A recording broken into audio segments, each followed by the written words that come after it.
I'm on antibiotics. Also, if you hear me, if you're sensitive to sound, I'm gonna be sucking on these little honey drops and tea. I've been down bad. I have walking pneumonia, so like an upper respiratory infection that's gonna possibly turn into walking pneumonia, so it's not fun. That's why my hair is going the worst it's ever looked. It's getting it done soon. Anyway, but I needed to film a YouTube, so here we are. The show's got to go on. Some days you're not gonna look or feel your best, but you just got to keep going. So yeah, tea, honey. Okay, so today it's kind of going through portion control and things like that. My applications to the Skinny Society are out now, linked below.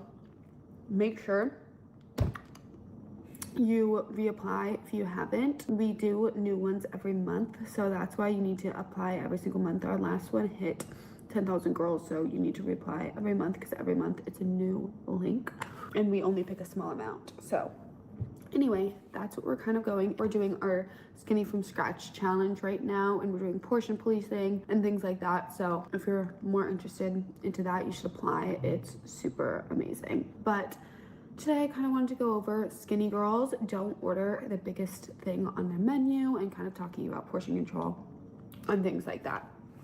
And so I just wanted to say, have you guys ever noticed something? The people who are obsessed with getting the most food for their money are always the biggest, like every single time. The first part is we have a portion problem in today's society. Our idea of portions today are just completely out of control. You go to a restaurant and they plate something that could feed 4 to 5 people. Burritos are like the size of our heads. Bowls are overflowing with food, and people think it's a good thing. They think we're getting this better deal because of this value trap. But the reality is, this mindset is exactly why so many of us are obese, overweight, and so many of us are gaining weight. Because when your goal is, how much food can I get for my money? You're going to eat more than your body has ever needed. And that's the pattern everyone ignores. Look at the people standing in the buffet lines. Look at the people in the drive-thrus ordering the largest meals possible. Look at the people who brag about portion sizes. There's a very clear pattern. The people chasing the biggest portion always have the biggest baseline. And that's the real cost and the irony. People think they're saving money when they eat these huge portions, but they're not, because later they spend thousands on diets, supplements, programs, weight loss. Skinny girls don't chase big portions. They chase the right portion. They don't need a burrito the size of their head.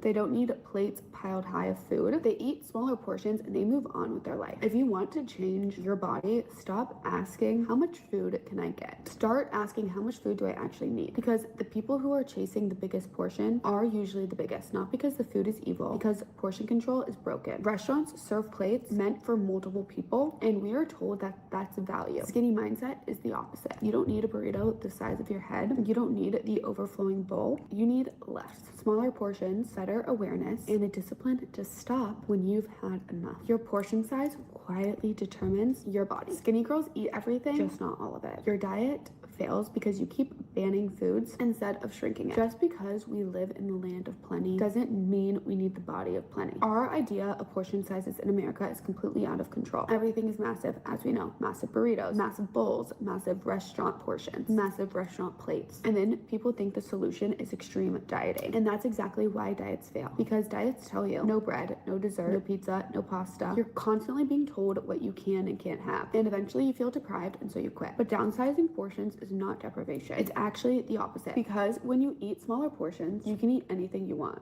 Think about this. What makes you feel more restricted? A giant plate of diet food, like a mountain of vegetables and low-calorie meals where you're not allowed to eat anything else, or a few bites of beautiful steak, a couple steamed carrots, a few bites of mashed potatoes, a small salad, and 3 bites of cake. When your portions are smaller, you're never excluded. You can go to dinner, you can celebrate, you can have dessert. You're just having less of it. And sometimes the most powerful thing is simply knowing that you are allowed to have it. When you know you can have 3 bites of cake, you don't feel the urge to eat the whole entire cake. That's why downsizing your portions work, because you're never deprived. You're just lighter. And that's why most diets fail. As you know, it makes people feel excluded. No pizza, no dessert, no pasta, no fun. Eventually, people snap. Downsizing portions and making them smaller changes the game for you. Instead of cutting foods out, you simply eat less of them. And suddenly you're participating in everything without feeling weighed down. That's not restriction, that's freedom. Your diets keep failing because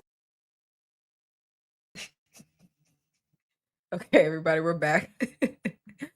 um, I like her. I think she has a bit of a point, I guess. Um, wow. Give me a second.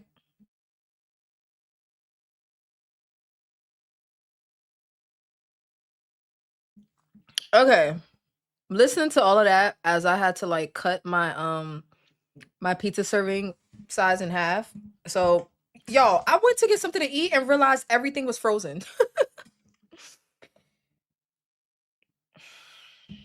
Man, I went out there for an intermission to get something to eat and then realized every goddamn thing was frozen.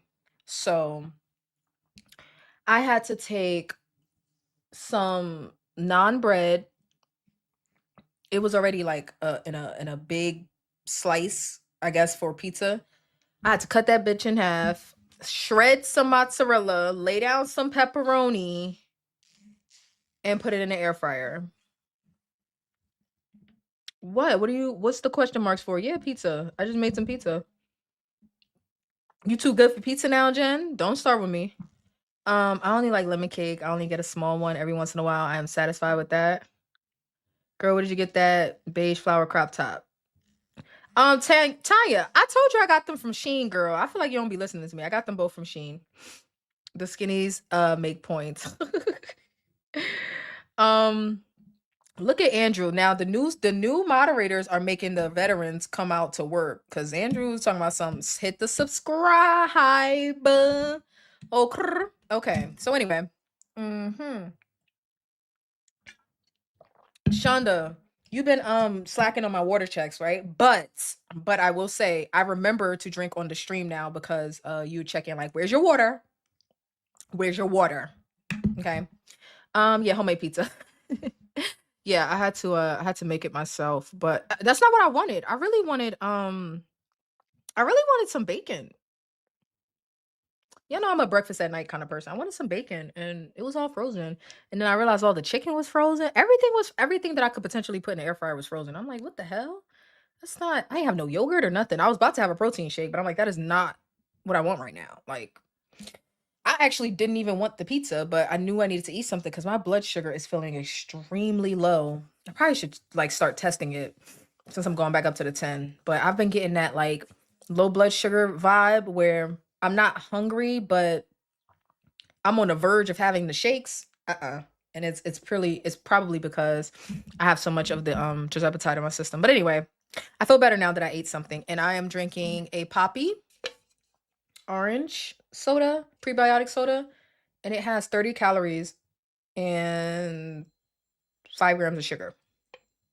5 grams of sugar. Okay. So anyway, we are back. We're here. We're queer. Get used to it. Like the stream if you haven't already. We are going to get into some shit. Okay, so I need y'all to strap in, get comfortable, get whatever intermission snacks that you didn't get before because you were being lazy. All right. Go ahead and go get your go get what you need to get to strap in for the stream, right? Now I know y'all, a lot of y'all are not on board with 75 hard. It's fine. It's fine. I love y'all anyway, and I know y'all love me. Oh, Teddy. I completely forgot to say this in the first stream. Sidebar. Our teddy bear, okay? Our teddy bear has a GoFundMe up to support paying for his schooling. Okay.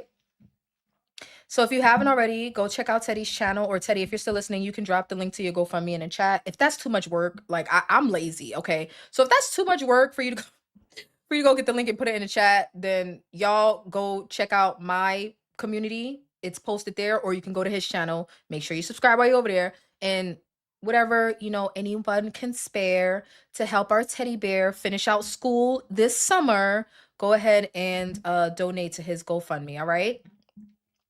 And thank you on behalf of me and the Vane Gang, all right? So let's see. All right, we got to get into some shit, y'all. We got to get into stuff. Mm-hmm.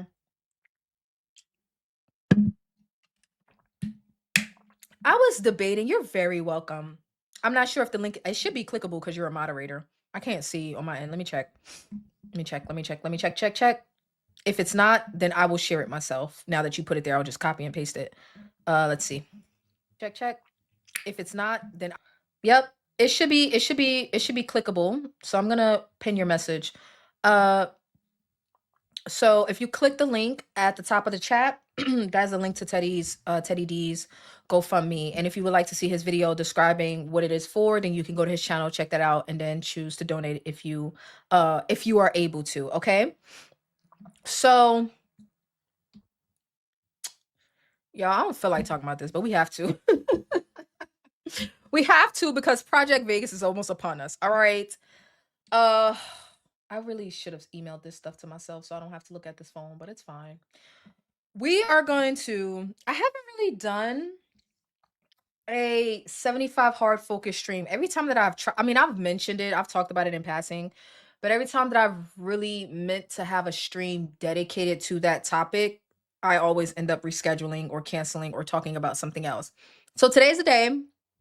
Today's the day we're finally going to get into the nitty gritty on 75 hard. I'm not going to be going too deep into what it is. I'll cover it briefly because I've covered it before, but I'm mostly going to be getting into why I started, what I learned, why I restarted more than once, and what's coming up for me next, like where I'm at now and what's to come next.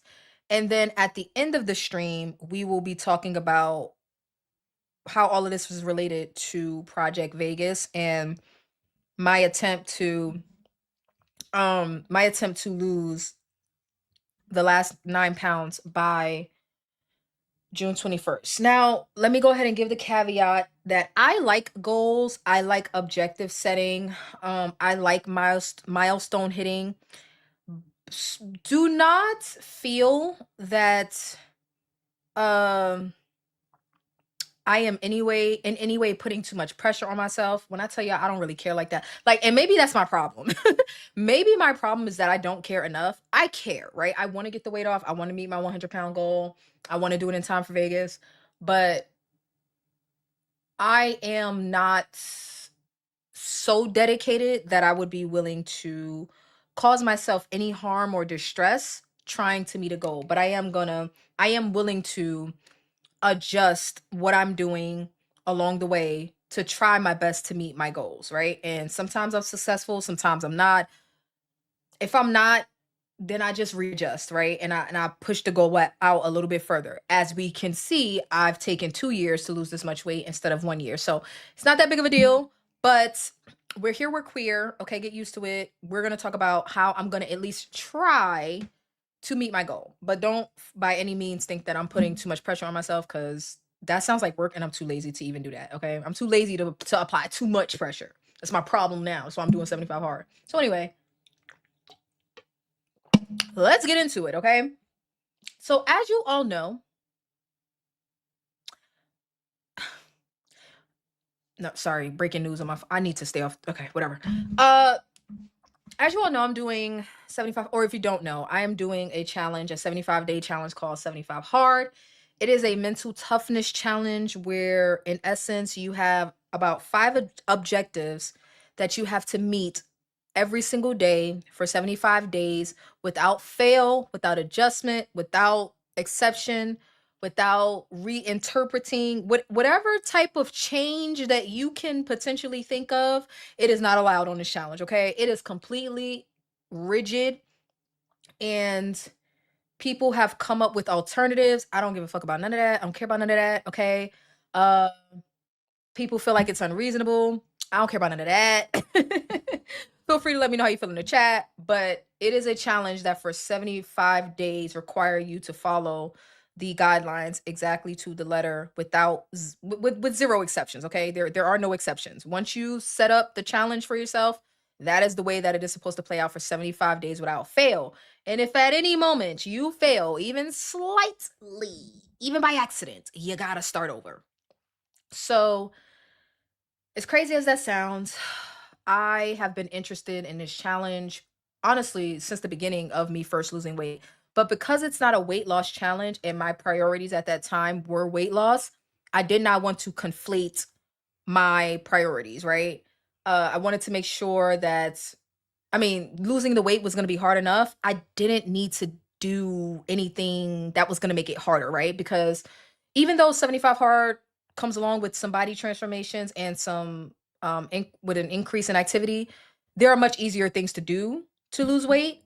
So there's really no point in doing this particular challenge for weight loss. So again, since my priority was weight loss, I kind of put 75 hard on the back burner until I could get my weight under control.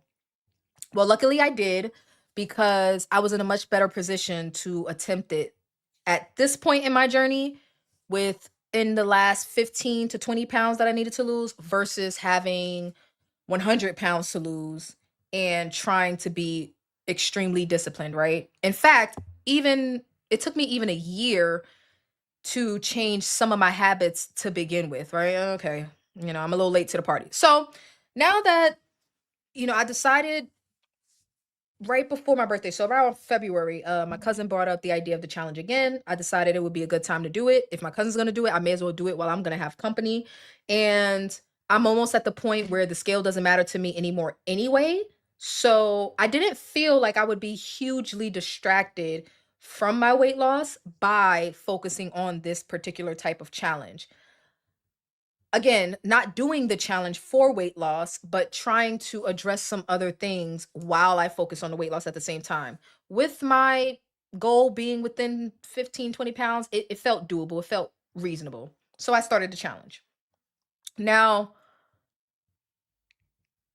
I did not put much thought into setting up this challenge other than the fact that I was extremely worried about how I was going to get 1 gallon of water into my day on a regular basis. So, let me go over what the objectives are just really briefly. If you want to know more information, then you can definitely get the book on mental toughness, or you can get the 75 hard book, or you can just check. Oh, crap. My bad. Y'all still here? Sorry, I kicked myself out of the studio. Um, I'm gonna go over the objectives really quickly, but if you're interested in more, then you can buy the book, or you can just check social media and you'll find the details of it. So let's see if I can find like a screenshot uh of the objectives, like a list. Um, see, and it's so funny because as soon as you Google 75 hard, you know what comes up? 75 medium, 75 soft, 75 left, 75 right. That is not what I asked you for. I asked you for 75 hard. Like shit is so annoying. This shit is annoying. Okay, let me see. Challenge rules. Uh let's see. All right, here we go. This works. It looks like somebody created a printable version of it. So let me just share this while I describe what's going on with me. And if you haven't already, please like the stream. Okay. So I'll be back on the screen in just a second. I just want to show you guys this. So this is the list of objectives for 75 hard that you have to meet every single day. The first one is pick a diet and stick to it, no cheats and no alcohol. So the book does not, the challenge does not specify what diet you are to pick. It does not tell you how to eat. 75 hard is not a diet in and of itself. It doesn't give you any instructions on diet except to pick one and stick to it. And the other instruction is to don't be ignorant and pick something like, um, you know, I can have a cake, 7 days a week, or I can avoid eating, I can save all of my calories from the morning and afternoon in order to have a big ass meal at the end of the day. Like, don't pick a diet based around junk food, okay? Because a diet is really just the way that you eat. So you can pick anything, but don't pick something stupid. Like just have a bit of common sense, and whatever you pick, stick to it.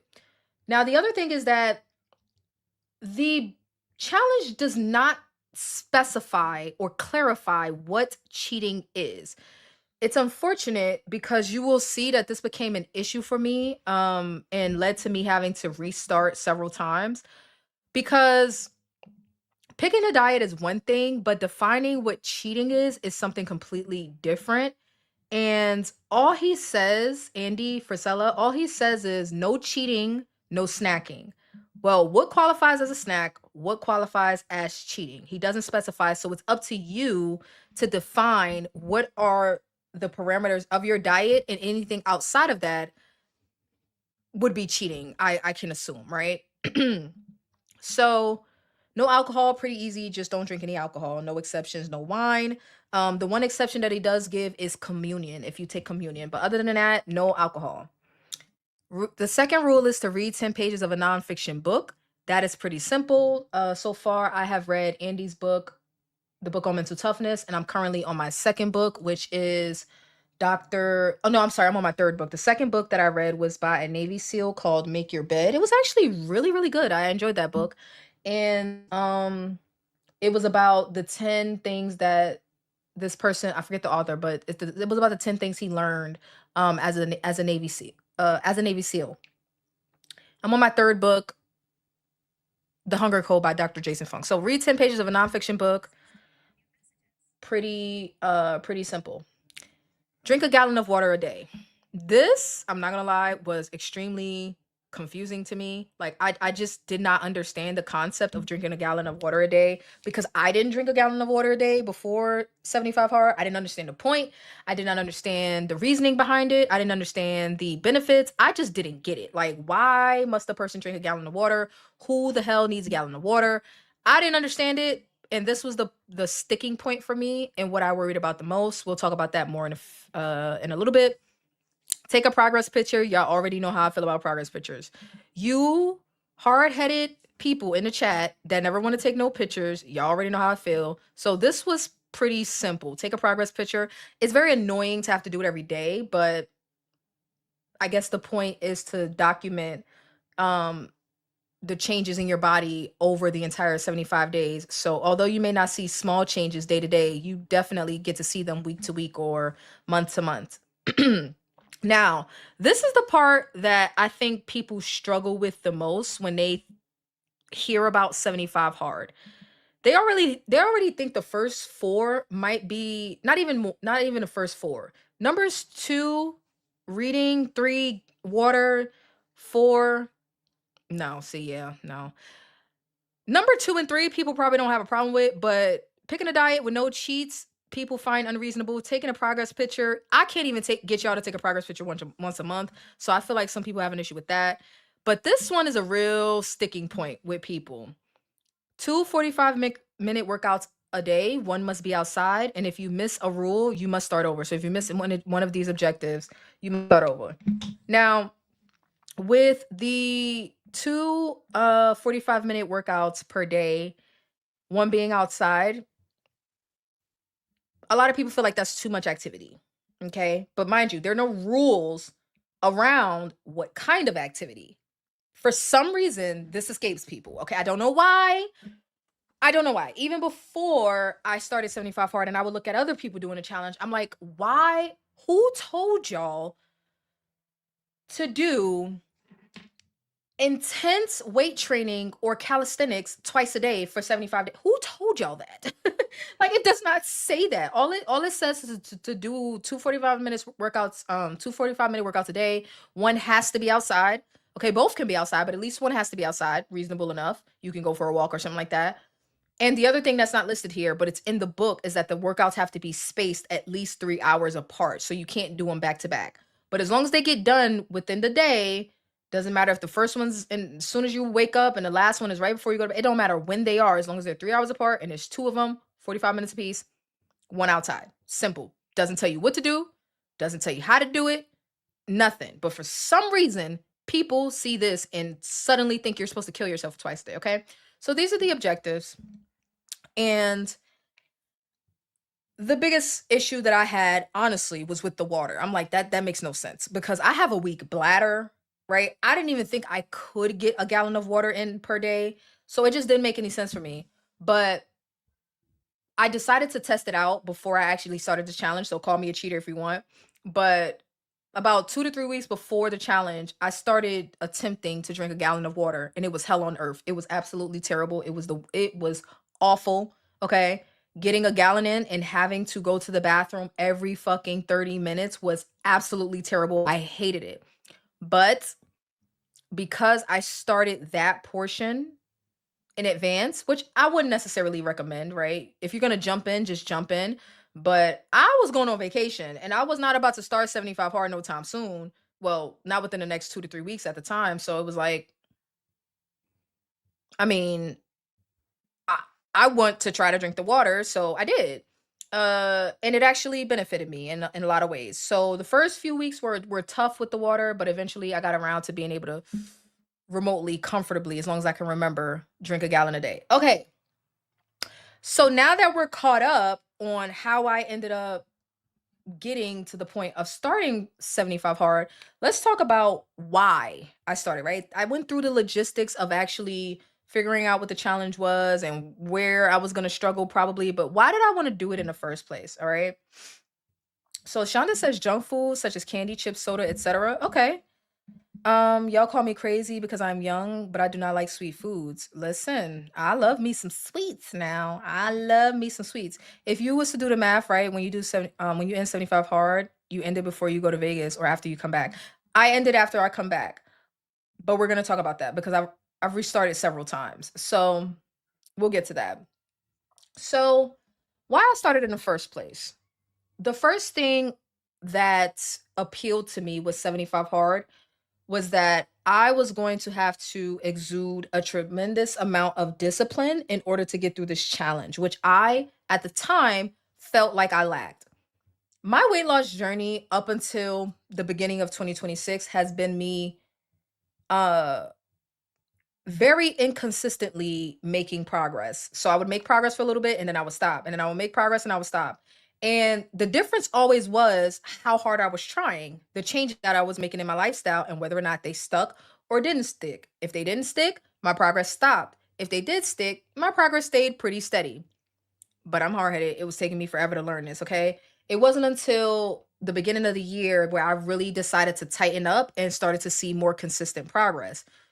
So what became abundantly clear to me is like, all right, I don't get to be a big back no more. Like, yes, I've lost, 60, 70 pounds, right? Over a year and a half, but I'm still struggling with my habits. I'm still struggling with my behaviors. And I'm kind of getting tired of the weight loss journey.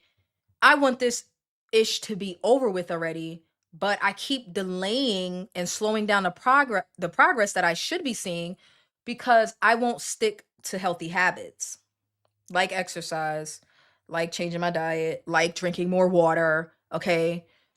I was just annoyed and over the fact that even on a GLP-1, it still felt like my eating habits were controlling my life. So I honestly, with the beginning of the new year, I just decided to take things more seriously on the behavior side, and it ultimately paid off. But I was still struggling a little bit, right? Like I was not even a little bit, a lot of it. Like I was working out, but not very consistently. Like there were times I went weeks without exercise, even though I was paying for a personal trainer.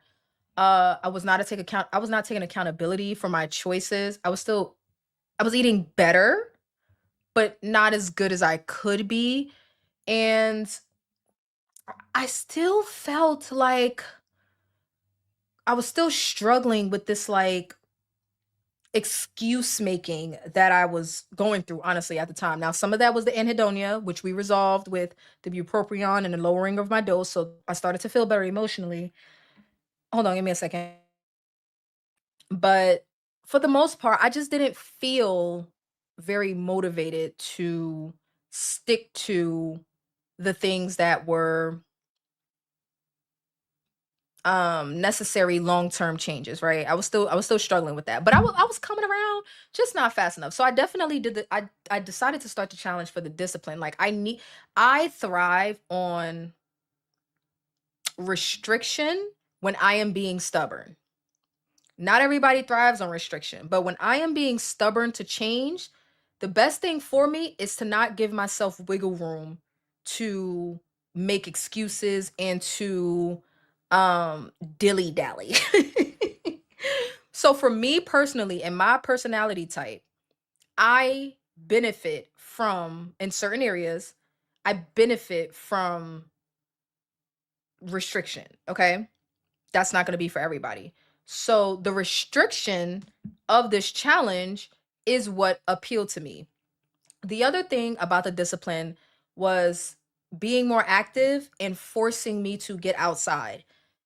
Again, by this point, yeah, I had a trainer, but I wasn't always keeping up with my sessions. I damn sure wasn't going outside. Outside for what? What's out there? Nothing. I work inside. Okay. There's nothing out there for me except if I'm getting in the car to go to the gym or if I'm going on vacation. Other than that, I don't go outside. That sound like work. I don't want to do it. I don't like the weather.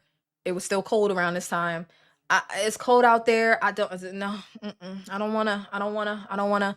So I would go days without going outside for anything. Like my shower is inside, my work is inside, my food is inside. What is outside? There's nothing out there for me. So I would definitely go days without going outside. And this was an opportunity to force me to get out of my home for 2 months straight, every single day, no matter what. I got to get outside. The other thing was forcing me to take my activity seriously. I sit 10 hours a day to do my work in cybersecurity. They say sedentary lifestyle can be more dangerous for your health than smoking. You know what I mean? And I did not take that very seriously. So, although I was losing weight, I still was struggling with my activity. And if I'm struggling with my activity, guess what I'm not doing? Building muscle. If I'm not working out, guess what I'm not doing? I'm not building muscle. So, two working out twice a day was very scary for me going into it, especially forcing me to get like I literally had anxiety around the idea of having to go outside every day. I was just like, why? I'd rather not. I'd rather not. I don't wanna. I don't wanna. But because I didn't want to, that was more of a reason to do it. Okay. So we got working out twice a day, forcing me to be active, and forcing me to get out of my house. Makes sense to me. The other thing was just for challenge sake. Over the course of the past 2 years of me trying to lose weight, I hop in and out of challenges. And I would say about 80% of the time, when I do a challenge, I tend to be successful, but that's because I want to get it right. I set up the rules and the parameters for myself 99% of the time. I don't typically like challenges that other people create, so this was new for me. But when I create a challenge for myself, I agree on the parameters in advance. So all I got to do is stick to it for the allotted time frame and I'm good. And boom, I'm 10 pounds down in a month or something like that. But doing a challenge happens in spurts, right? Like it's not like a challenge is 6 months long. God, I hope not. So I would do like 30 days or a week or 21 days or something like that. And typically I was pretty successful with that. So just for challenge sake, extending to 75 days actually did appeal to me. Like I find that to be interesting to see if I could stick to something for 75 days. And the last reason for why I started was to break the habit of not finishing what I start. I'll start a million different things. I will start a million tasks. I will start a million projects. I will start a million whatever lists, goals, what the f ever. Vlogs. You know, y'all don't know how many times I've started vlogs and did not finish them. Like I didn't even put the footage together. I would film it and never look at it again. Like that's why y'all didn't get the footage from Asheville. Y'all can have it if you want it. I'm thinking about putting it in, just throwing it into a video. But I had a beautiful experience in Asheville. Y'all got some pictures, but video? That's like work. Okay. So, you know, I struggle with starting and not finishing things. And I'm like, okay, I'm gonna finish this, right? Like I wanna be able to do this and say that I finished it, and I do want to do it without adjusting it to medium, soft, left, right, up, down, green, red. No, I want to do it the way it's written, despite how people may feel about it. And it just is what it is, right? So I committed. I committed to the parameters of 75 hard. And as soon as I got back from my vacation in Europe, I think I got back on Sunday. I started immediately on Monday because I didn't want time to psych myself out. I didn't want time to slip back into old habits. I actually had a really great vacation where I maintained my weight because I went into it with a positive mind, well, with the proper mindset, with the appropriate attitude, right? Like we talked about in the last stream. I had the right attitude. I had the right skinny talk attitude going into my trip, so I didn't gain no weight. So coming back, I didn't want a chance to slip into old habits of being comfortable at home. So I immediately jumped into 75 hard the very next day. I didn't even think about it. I just, when I wake up, it's a go. And it was actually not as bad as I thought. It's not as bad as it was not as bad as I thought. Okay, Andrew. Um and if I start lagging or anything, let me know because the weather is pretty bad here as well. But it wasn't as bad as I thought. Like, reading,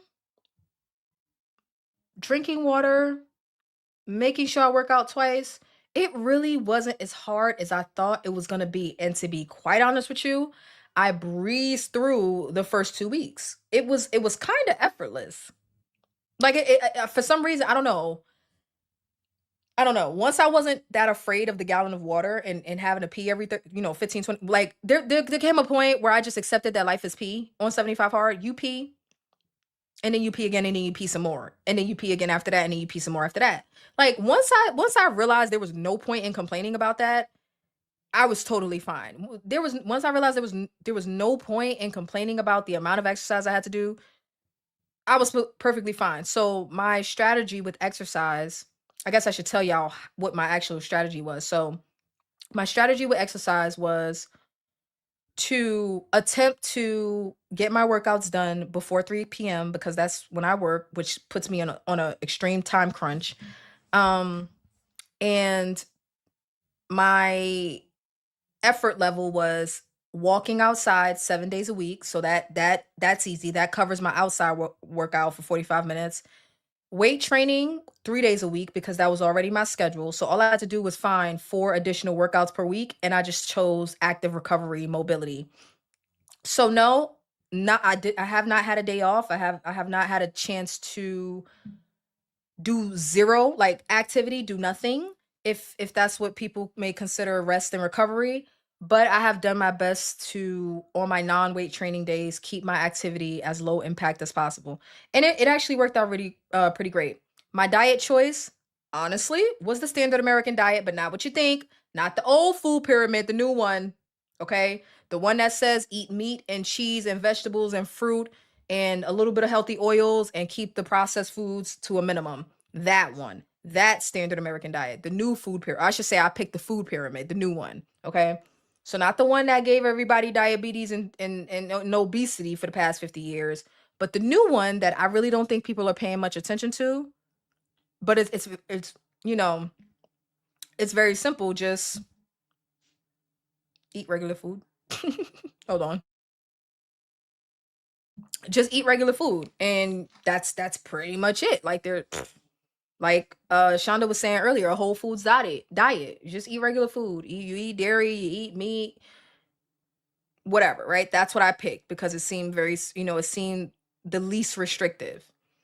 Um, so my water was just get it in where I could fit it in. And shout out to Michelle for getting me a bottle that could track my water automatically.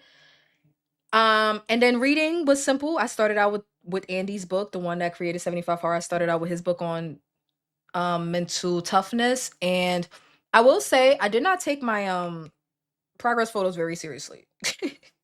Because I'm like, I cannot believe I have to take a picture every fucking day. Like I believe in taking pictures, but every day is crazy work. So my progress photos were a little sloppy, but it was done, right? So that was my strategy to get through 75 days of perfection. Okay. So, what did I learn once I started? I definitely learned to sweat the little things, meaning the minute details. If you think it don't matter, it does. If you think you should overlook it, you shouldn't. That became important to me because like I had to be pretty detailed in how I would get all of these activities done in throughout the course of my day with still having to work a full-time job. So if I work inside from 3 p.m. to 1 a.m., I have no choice but to make sure I get my outdoor workout done before that time. Now, the indoor workout, I could get it done before or after. Like I could get it done during work if I want to, or I can wait until I'm off of work at 1 a.m. and do it then. Weird. Didn't want to do that. Didn't do that. But it taught me to like really sweat the little details of how I'm eating because I had to be very deliberate about what I was choosing to eat and what I kept out. I had to be deliberate about my exercises so that I didn't overwhelm myself, and I had to be deliberate about my timing. The other thing that I learned, I did a stream on this before. If you haven't watched it, you can get a chance to go back and watch it. Is I learned to slow the fuck down. Something about this challenge has made me incredibly aware that we spend a lot of time rushing through life. Who feels that way? Who feels that your life is kind of like on autopilot and you're just constantly on go, whether it's with work, your family, your relationship, whatever it is, make it like whatever it is, your life, like somebody else is in the driver's seat and you're just kind of along for the ride and you're just on go. And it's everything is so fast paced and you're not really paying attention and life is passing you by.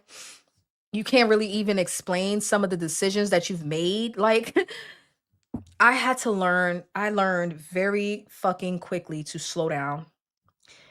Also, stress. Again, sweating the little things. This is not the time to be stressed when you are trying to accomplish so much perfectly every single goddamn day without fail. You have no room for stress. You have no room for worry. You have no room for anxiety. You ain't got room for shit else other than what you're supposed to accomplish in that day. Like, so there's really almost kind of like no point in all of that other stuff. So you learn to just slow down. I ended up actually, the day that I realized this, I was trying to be social and be an adult and be responsible. And I was extremely exhausted. I was really, really effing tired. And it was a level of exhaustion that like gave me pause. And I was a little conflicted because I still wanted to get stuff done in my day, like my objectives, plus whatever else I had planned. And I just couldn't because I was so exhausted. And I had to make a decision to just slow down. Slow down. Just slow the fuck down. Take some things off of your plate, okay? I don't know who needs to hear this, but slow down and take some shit off of your plate, okay? Life is passing you by. You all here rushing, making it, trying to make it go by faster. You're stressing out. Your cortisol levels are high because you won't slow down even when your body is telling you to. Now, some people felt like this may have been from the extra activity. I will give, that's probably right. But I really felt like it was from the fact that I wasn't really sleeping that well. Slow down, get some sleep, drink some water. Yes, move your body, but all of the other stuff that may be going on in life, sometimes we try to focus on too many things at once and we need to take a breath and slow it all down. So I definitely learned that throughout this process and how to compartmentalize my priorities, right? So I had to take things off of my plate that I just could not afford to distract me or sidestep me or influence me or stress me the F out. Go over there. Just go away. Okay. Yes, slowing down was the best gift you could have given yourself. Absolutely. It's changed everything for me. So it, honestly, it's weird because even if I was tired because I was being more active, I did not know I needed to slow down until I felt that exhaustion, right? So I don't think my activity was a negative at that time. I think my activity level was able to reveal that I was not resting properly, if that makes sense. So I also learned that being active is essential. Okay, like I have to move my body. I have to move it in very specific ways to get very specific outcomes. So I have to lift heavier to get the muscle that I want. I have to stretch and do mobility to get the flexibility that I want in the range of motion that I want. I have to walk to improve my mood. I have to walk to improve again my mobility. Um, whatever it is, right? I learned very quickly that being active is essential. I think it's easy to say that, but to live it is a different thing, right? Um, consistency is the key to progress. Another lesson that I learned. Sweet Tea says, "How heavy are you lifting?" Curious about this. How do I answer that? Do you have like a particular body part in mind, or like a particular machine or weight style? Give me a little bit more like detail in what you're asking so I know how to answer the question. And if you can't really think of anything, then I'll do my best to answer in general cuz there's like a couple of different ways I can answer that. Um so consistency is the key to progress. Doing I learned that the most underrated trick to either losing weight or gaining muscle is doing the same shit over and over again.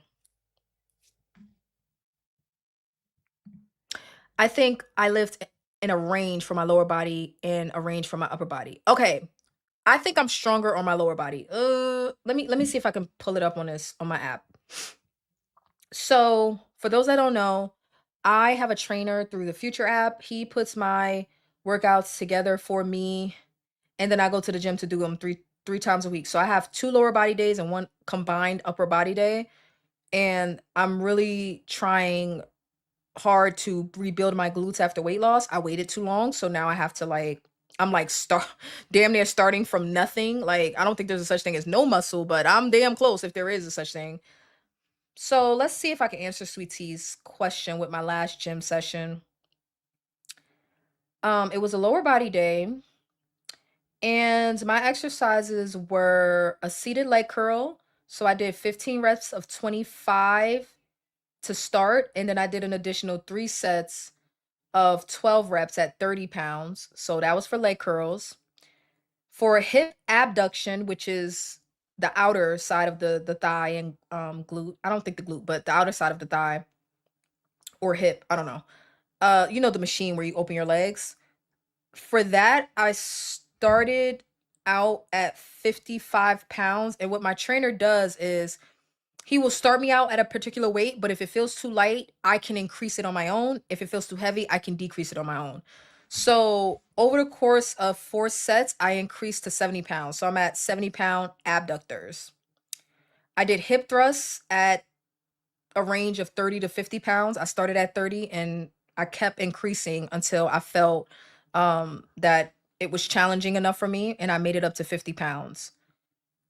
Uh planks, bear crawls, and that was pretty much it. Now for my upper body, I haven't done upper body this week, but let me see if I can tell you my last upper body session. So I'm lifting and curling for my lower body between 25 and 50 pounds, if that helps. Uh yo, somebody is outside lit. They listening to Sexy Red and every like it's probably a party or something. Push pull. Okay. So for my push pull day, which is my upper body, um,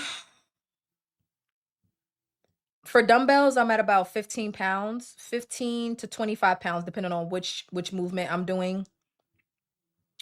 Overhead press, 30 pounds. Face pulls like this with a cable, I'm at about 20 pounds. Mm, tricep push down, not the strongest with my triceps. I'm at about 20 pounds. 15 to I ended up lowering the weight toward the end because it got kind of hard. So 15 to 20 pounds. Okay, so for my upper body, I am pushing, pulling between 15 and 25 pounds. So my lower body is clearly stronger because I can go up to 50 pounds. Um, Now there is a small little muscle like behind the shoulder when I do a chest fly. That's at about 3 pounds. And from what I hear, even bodybuilders struggle with this tiny little muscle, like in between the shoulder blade or something. Like it's like in between the trap and the shoulder blade. So imagine like pulling a cable. Oh, I got about 3 pounds. I can't do nothing with that. I can't do nothing with it. About 3 4 pounds. That's all I got. Okay. All right. Thank you, sweetie. So I progressed to this over time. I've been seeing my trainer since November, October, November. Okay. So I've been progressing over time. This is why, if you've ever heard, it really takes like 2 to 3 years to get the type of muscle that you're looking for. This is why, because the progression has to happen over time. So I'm at a point now where by next week, I've been doing this portion or these sets of exercise for about 3 weeks, 2 to 3 weeks now.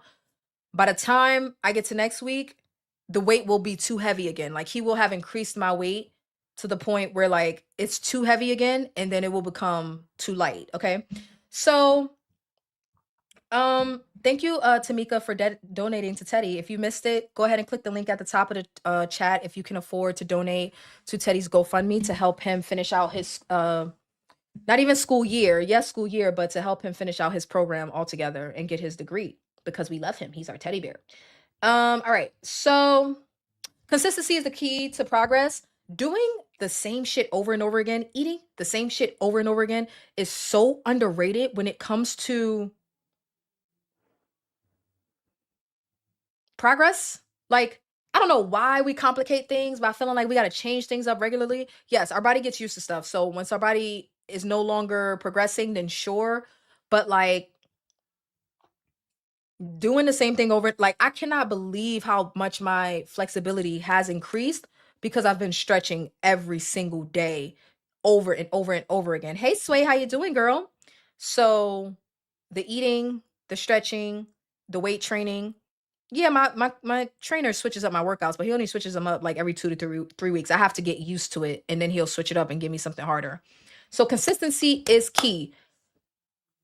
All of this, like a good chunk of the struggle of weight loss could be resolved by just accepting the fact that all you got to do is simplify things and repeat. Like once you find out what works for you, just repeat it until it doesn't work no more and then change things up. But a lot of the time, people won't even give whatever they're doing time to work, right? Um the last thing that I learned is more doing, less complaining. Oh god, which I'm still struggling with.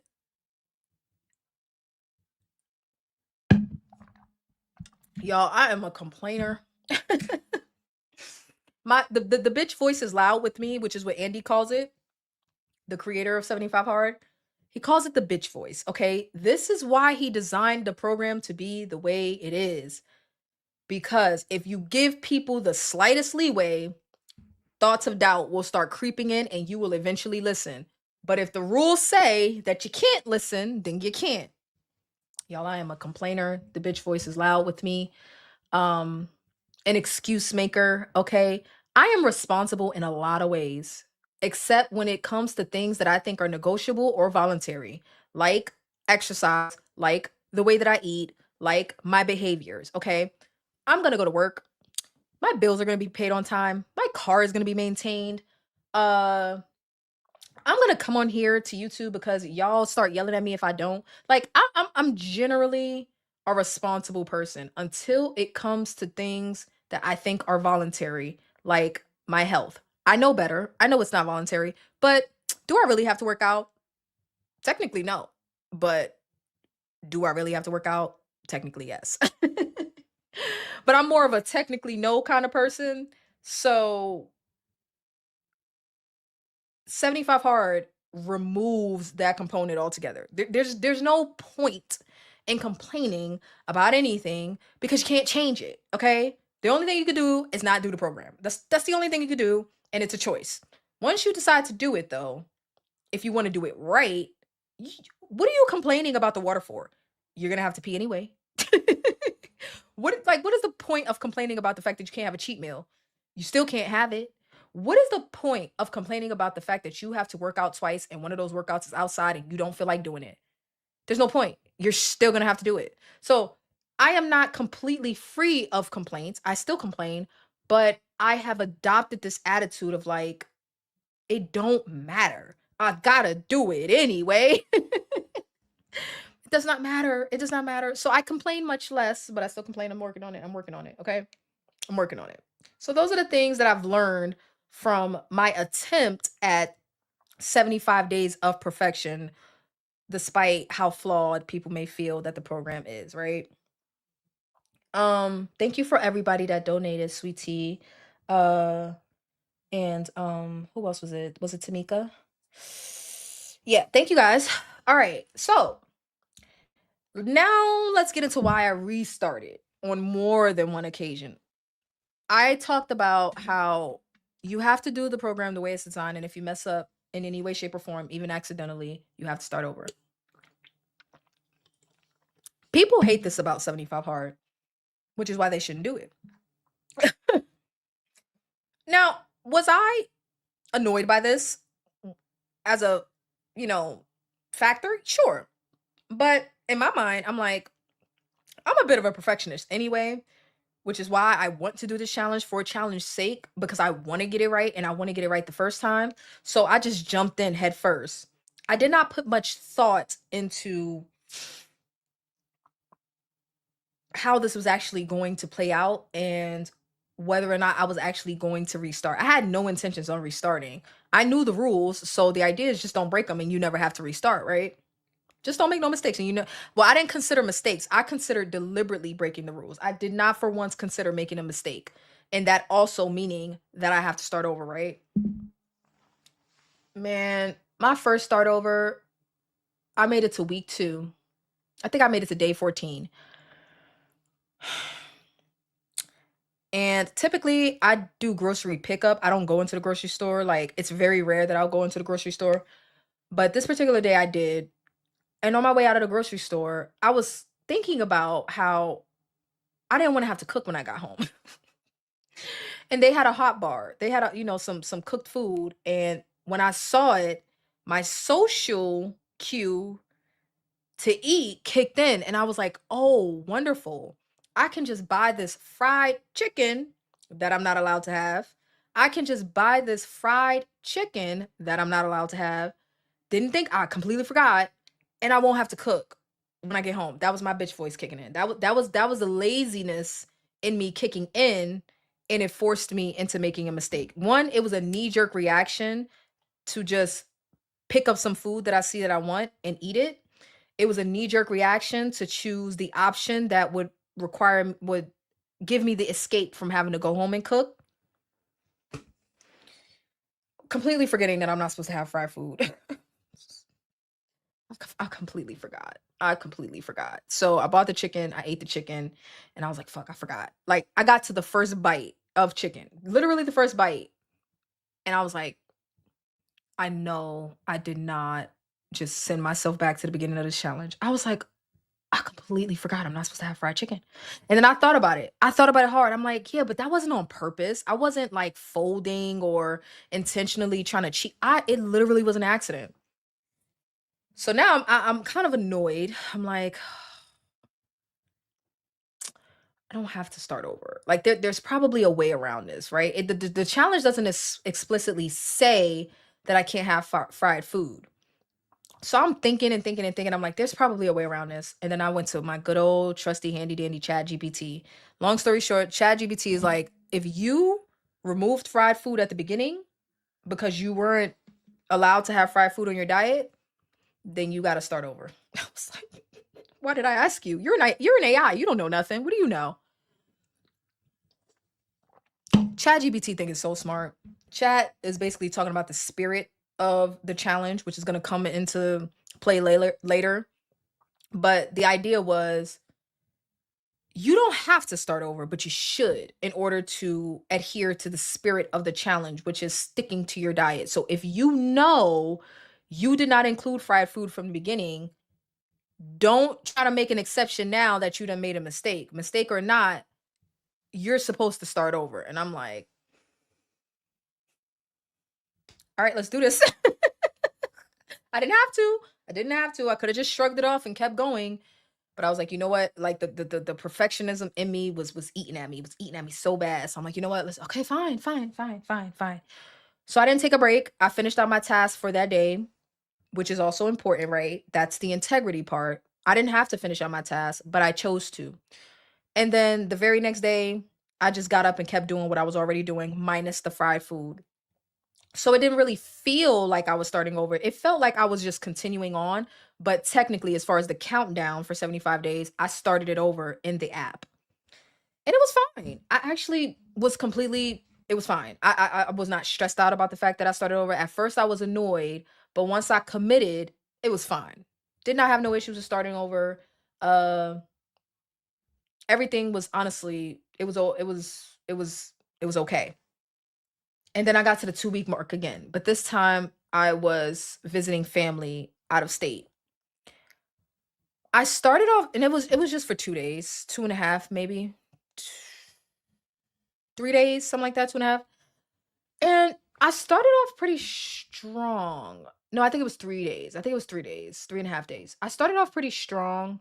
I made sure to go out and walk, but it being around family was a huge distraction. Like, it was so hard to separate myself just to make sure I went to go get my exercises done. And it was cold. It was extremely cold in New York and rainy. So, I did not enjoy that. But I started out strong. I made sure to do my outside workout. I made sure to eat what I was supposed to eat, and then I started to like slip a little bit. So I was doing my second workout, which is stretching, but I was sleep deprived. I hadn't slept in like 2 days when I got to New York. Like, well, by the time I got to New York, I hadn't slept in like 36, 40 hours. Like, it was something crazy. So by the time it was time to do my second workout of the day, I was running on zero. Like, I had no energy and I could barely make it through my workout, but I made it through my workout. And it continued on like this for the entirety of the weekend of the 3 days. So I spent 3 days barely moving a muscle, but counting it as a workout, right? Technically I did it, but I didn't feel too confident about my effort. The other thing was, again, with the fried food, there was a couple of items that slipped into my diet that I did not realize were fried, like empanadas. Is that what I had? I think that's what it was. I had an empanada and I didn't know if it was fried or not. And honestly, because I felt guilty, I was like, I'm not about to look it up and find out.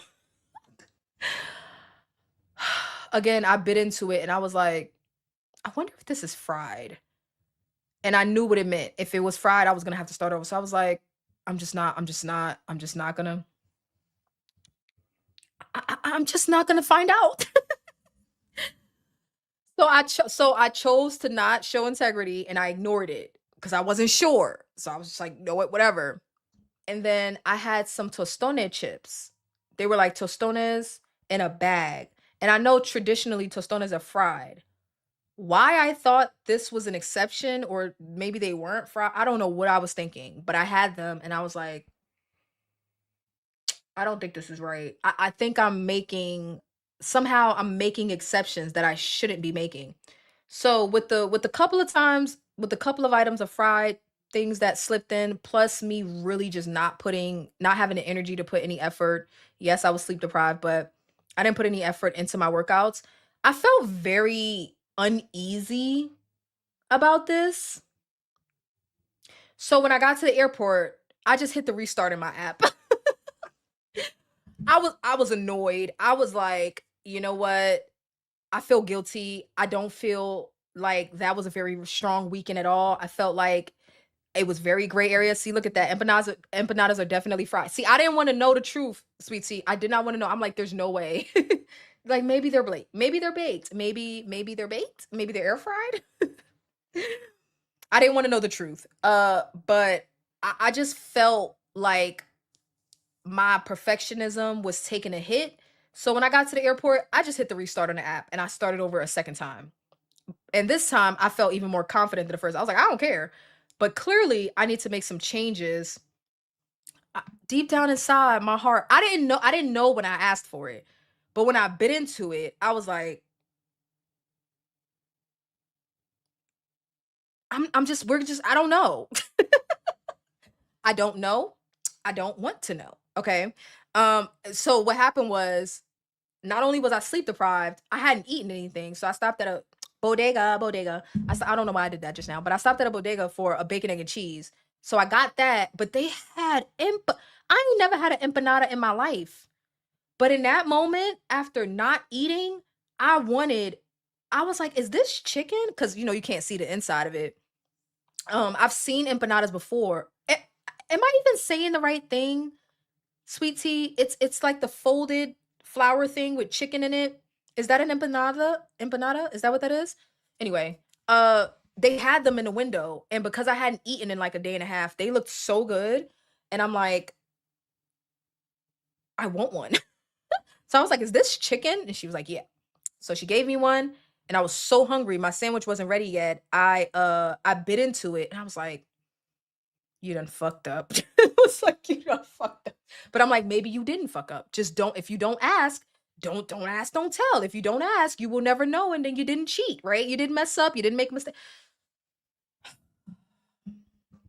But the Tostone chips was the last straw. I'm not gonna lie. Like, I'm like, these are definitely fried. Like, Tostones, they're definitely fried. These are fried. I don't even know why I played myself like that. So that's what happens when you make one exception. You make one excuse, like I did for the empanadas, you start rationalizing and making other excuses, right? So I got to the airport and I was like, oh, hell no. Like, that shit is going to be hanging over my head for the next 50 goddamn days.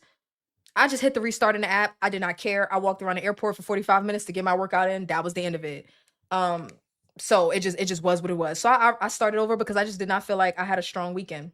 And up until this moment, I still hadn't looked up whether or not empanadas were fried. So yeah, Sweet Tea just confirmed it for me. So I should have started over anyway, right?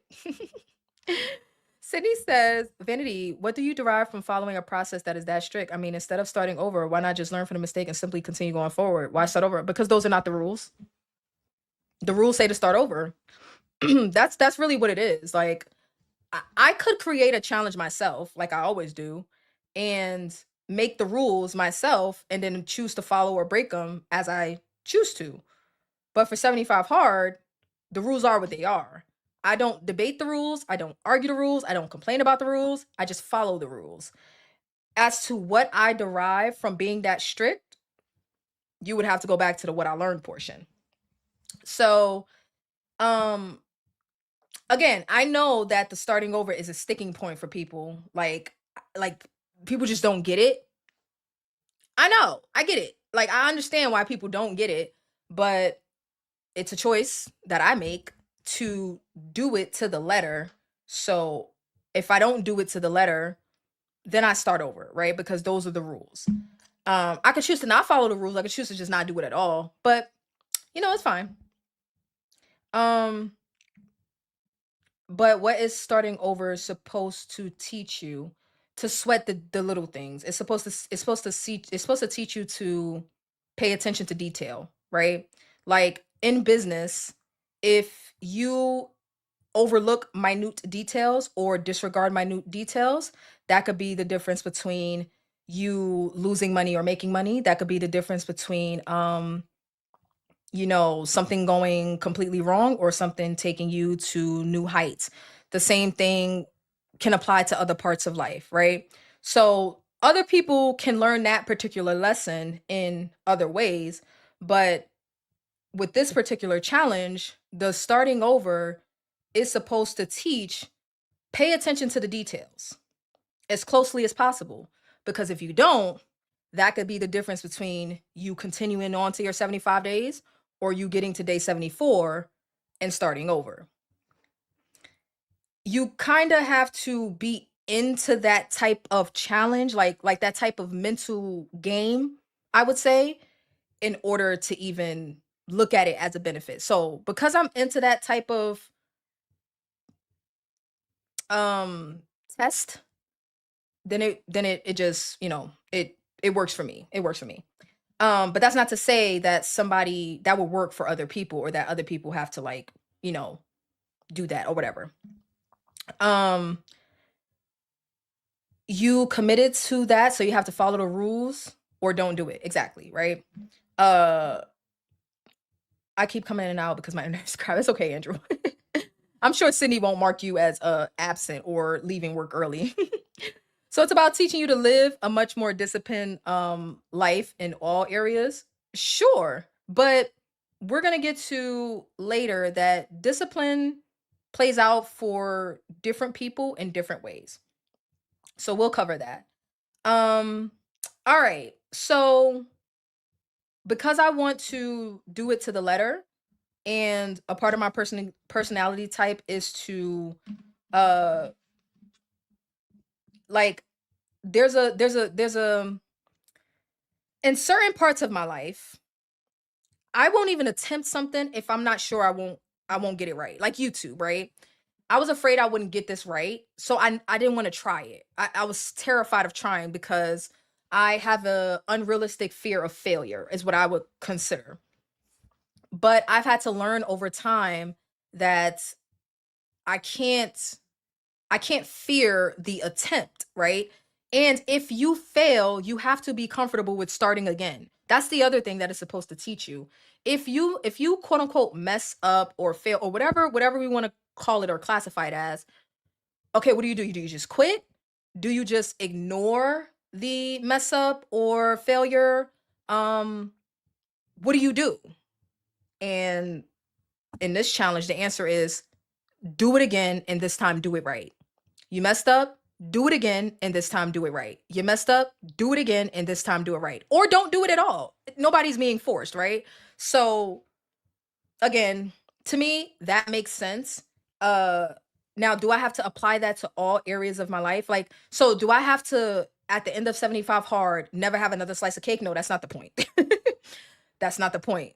But can I take the things that I've learned over the course of 75 days and apply them to other areas of my life and learn to slow down, learn to manage my time, learn to be more disciplined, learn to take the little things seriously? Absolutely. So, um, so a pattern evolved, like, or revealed itself to me that around the 2 week mark, for some reason, I keep like slipping into gray areas. Like, I start losing momentum and diet wise, I start losing momentum and like certain foods just start creeping into my diet.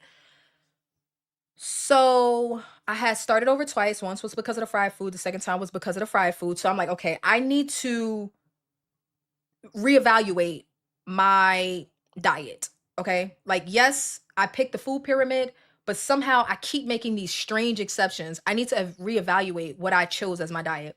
So, up until this point, my restrictions have been 25 grams of sugar because that's the recommendation for the food pyramid. I am allowed to eat pretty much anything except ultra processed foods. Well, I'm pretty much allowed to eat anything except fried food, go beyond 25 grams of sugar, and there's really no food groups that are off limits other than junk food, right? There was some concern about what's considered junk food and what's not, but like I just tried to make it as obvious as possible. Cookies, cakes, um, fully sugared sodas. So I will have soda, but I have a 5 milligram sugar soda, prebiotic soda. I will have Coke Zero. Originally, the first two times I didn't allow it, but on my third attempt, I decided to make some changes. High sugar foods and fried foods were really off limits. Other than that, I could eat whatever I wanted. I could eat bread, I could eat pasta, I could eat rice, I could eat cheese, I could eat pork, chicken, beef, I could eat whatever I want. There were no calorie restrictions, no macronutrient restrictions, no dietary restrictions other than high sugar and fried. That was it. Now, I started over a couple of times because I was and am dedicated to the integrity of the challenge, right? It is a choice to do the challenge. So, to be quite honest with you, I enjoy it. Like, even though I complain, even though it is tiresome, right? I'm getting tired of not routine, but I'm getting tired of doing the same thing every day becomes monotonous. But how else do you stay consistent, right? So I'm gonna get into what I benefited from the challenge, maybe toward the end. Sparkling water, I have been drinking that. I will get into what I've benefited from it because I got into what I learned, but I still have some additional things that I benefited from it. But like I'm dedicated to doing it the way it's written because typically I wouldn't do I wouldn't do a challenge that somebody else created, right? So I deliberately picked this one because it is supposed to be hard. It forces me to do the things that I wouldn't otherwise do, right? It forces me to be active to a level that on my own I have not been able to achieve, not even half of it. It forces me to drink more water than I would otherwise on my own do. If it was up to me, fuck that gallon of water. Like I'm not like maybe now I would be into it, but as sweet tea before 75 hard, I'm not hearing nothing about no gallon of water. Like you cannot convince me that a gallon of water makes sense before this challenge, okay? So I only started drinking it because I was forced to by following the rules. And like I said, because I'm stubborn to change, restriction works for me. Like very strict rules work for me because I'm stubborn. Whatever. So the level of activity forcing me to get outside, if it was up to me, I would be in the house all day every day. Okay? So forcing me to get outside, forcing me to drink the water. I wasn't much of a reader. I'm more of a auditory type of person, like audiobook, videos, podcasts, documentaries. So physically reading a book wasn't really my thing. So it forces me to do that. So it forces me to do a lot of things that even if I know they're supposed to be good for me, I just was not gonna do. I just all of this stuff that I was not going to do it. I didn't care. I was not gonna do it. So for me specifically, it forced me to do the things that I felt like I needed to do, but I wasn't willing to voluntarily do on my own. Right. Oh yeah, the walking. Oh Lord, don't remind me. Look at me still complaining. Thank you, sweet tea, for being proud. Ugh, you and Jen with the gloating on the walking, okay? The walking, Lord have mercy. Am I a fussy britches about walking? Oh my god. Oh, I forgot. Oh, leave it to sweet tea to remind me though. The walking and the water. Oh my god. Yeah, okay. Yeah. All right. Yes. Yes. It's forced me to walk. Yes. Because I have to get outside every day. What else am I gonna do? Like, but walk, right? So God. So yes, it if because if it was up to me, forget about it. 7 days a week? Okay. Whatever. Walking. pfft, Right. Okay. Sounds terrible. But yeah, I was definitely very not anti-walking, but I just didn't value walking. Like, yeah, I would do it, but off and on. I really didn't value the importance of walking. Now I value it because I still don't enjoy it, but I value it. Does that make sense? I value the walking, I value the getting outside, but I don't enjoy shut up, Jen. No, it is not. The reason that I am 9 pounds away from 100 pounds is because I have a skinny brain, okay? And I have skinny antics, and I have skinny brain and skinny antics because of 75 hard. Whatever. Anyway, walking is key. Don't start, Shonda. Do not start with me. Don't start with me. So again, I don't like admitting that y'all are right about this point. But back to Sydney's question, stop it, Sydney. Don't co-sign this. Don't they don't need no instigation, okay? Don't go write Andrew up or something for leaving and coming back. How about that? D- Okay, I will say this one time and one time only. Oh my god. Oh god. Oh god. Just oh god. Lord. Maybe y'all were right about the walking in the water. Okay? Like whatever. Whatever. Whatever. I'm not saying it again. That's it. That's the shut up, Nicole. I didn't ask you. I did not ask you, Nicolatha. I did not ask you. Don't care. Whatever. I still don't enjoy it. But I does it and I does it because I gots to. Because Andy said so. Okay. I didn't listen to you hooligans, but I did listen to 75 Hard. Walking was the least of multiple evils, okay? Going outside, I could be doing burpees. I don't want to do that. I could be doing burpees and push-ups and mountain climbers. I don't want to do that. So I'm giving y'all the walking. I'm giving me the walking. I'm giving us the walking, okay? Thank you, 75 Hard.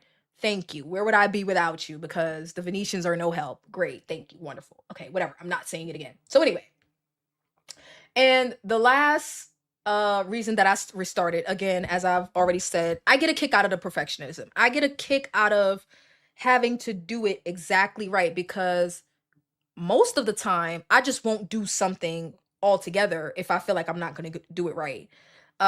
So so all the remote workers, Sydney say we got Wi-Fi issues. I'm telling you now, it's a lie. No, it's the truth. FBI, if you listening, don't worry about it. But anyway, okay, so I get a kick out of the perfectionism. I get a kick out of doing it exactly right. It has its upsides, it has its downsides, but I get a kick out of getting it right to the T. Okay. Are y'all ready for the next part?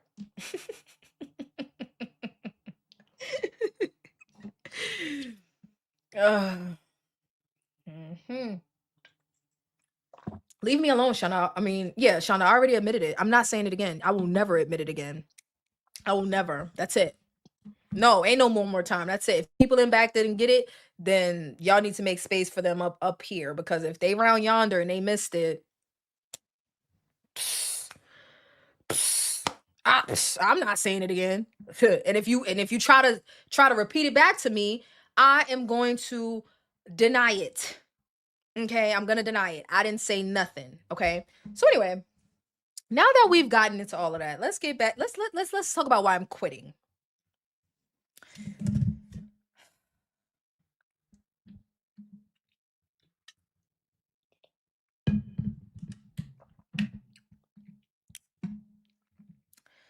Just gonna now that I did all that splaining about what it is and why I started and what I've learned and why I've restarted and how it's made me feel, what I hope to get from it, all of that. Let's get into why I'm quitting, okay?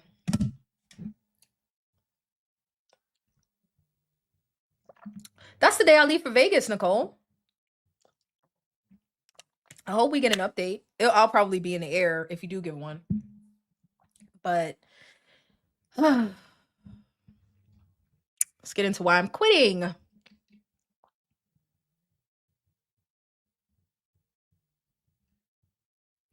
want to know what kind of party they having outside. I kind of want to go. I ain't got no work tomorrow.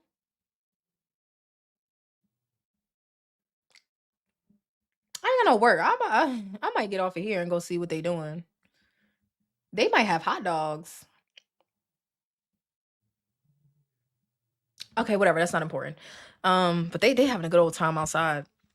So anyway, all right. So let's get into why I'm gonna be stopping 75 Hard. Okay. Now, this is why I was stalling. I was specifically waiting for Sydney's comment. This is exactly why I was stalling. I saw Nicole's comment. You're quitting, but I expected that from Nicole. I was specifically waiting for Sydney's comment because Sydney don't get it at all. Sydney's like, I don't understand the point of 75 Hard, but that's my girl. So,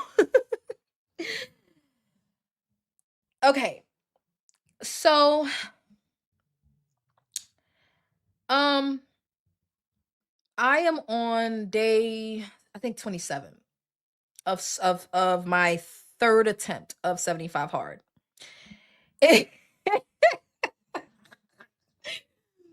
Y'all tickle me. I had to stall until you got caught up, Sydney. Okay. So I'm on day 27 of my third attempt. This is the furthest that I've made it. And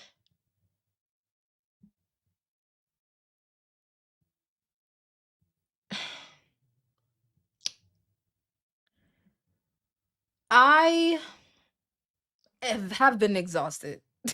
Yeah, Jen, but you don't get it either, Jen, but you also don't like care enough to ask questions like Sydney does. Sydney be like, "Yeah, but V, like what is the point?" Jen is going just leave it at I don't understand.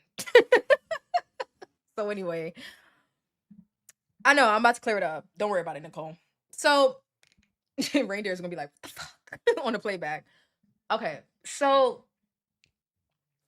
I have been extremely exhausted, which is expected, all things considered. Because remember, although that I have restarted the countdown twice because of getting fried food into my diet, what did not restart, or what I have not taken a break from this entire time for over a month, although it doesn't count toward the official countdown, I have not taken a break from my diet. I have not taken a break from working out twice a day. I have not taken a break from the reading, and I have not taken a break from the gallon of water. And of course, no alcohol. I haven't had any alcohol. So, although I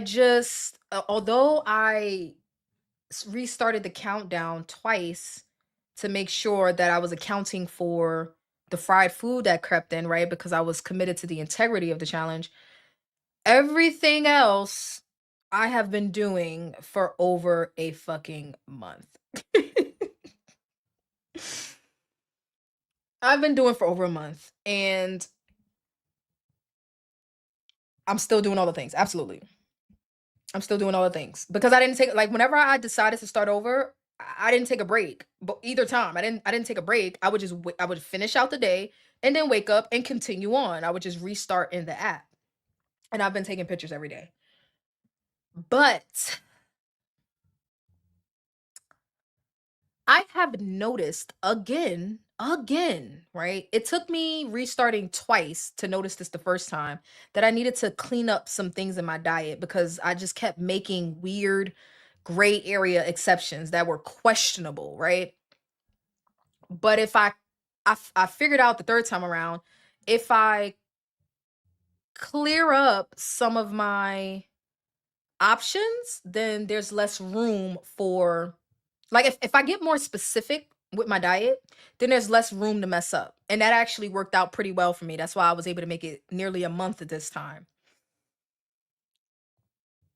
But my diet has got me again. Not my diet overall, but my eating or my exceptions have gotten me again. And I'm going to tell you what happened. I'm going to tell you what I did about it, or what I plan to do about it, and why I got to the point where I'm just like, I'm going to stop. Okay. So I was doing well for the first 2 weeks, right? Because I had gone back to the drawing board with my diet. So a couple of things that I learned from was to be very, very particular about eating out. Don't just impulsively pick stuff when I'm eating out, right? That's what happened with the chicken and the empanadas. So that was the first thing I learned.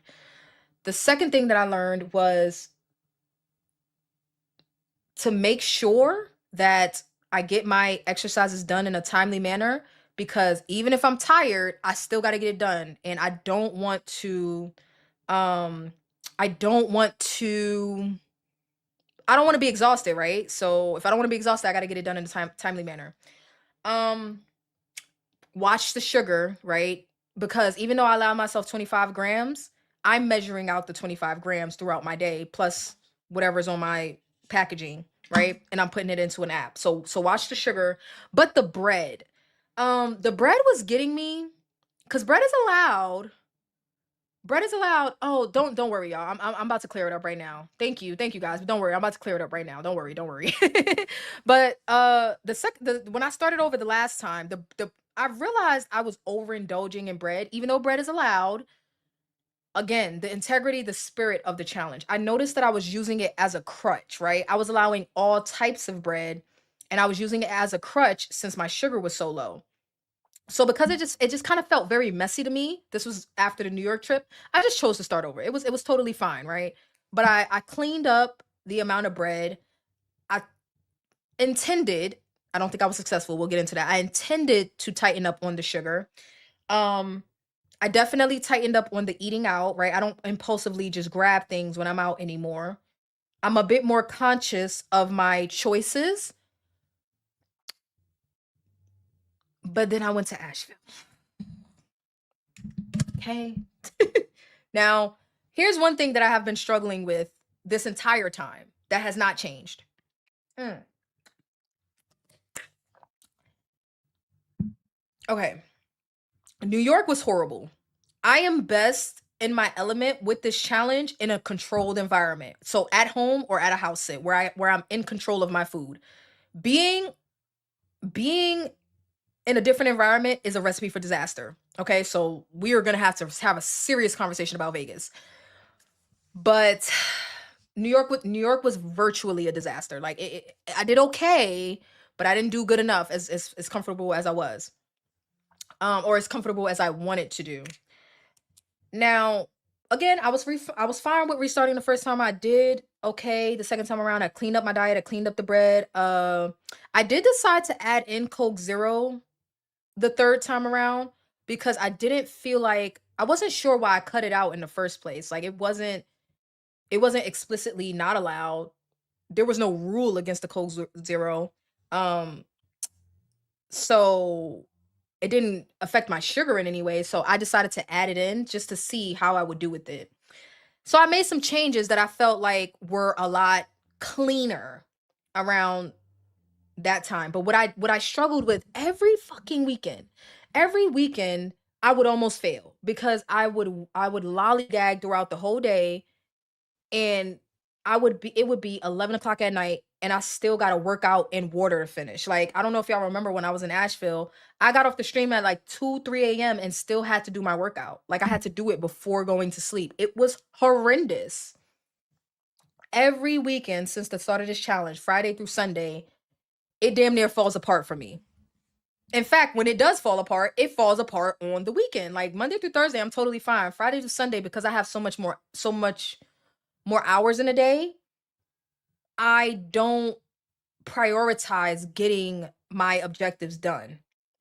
So I've had crappy weekends this entire time. If I travel on top of that, I haven't figured it out.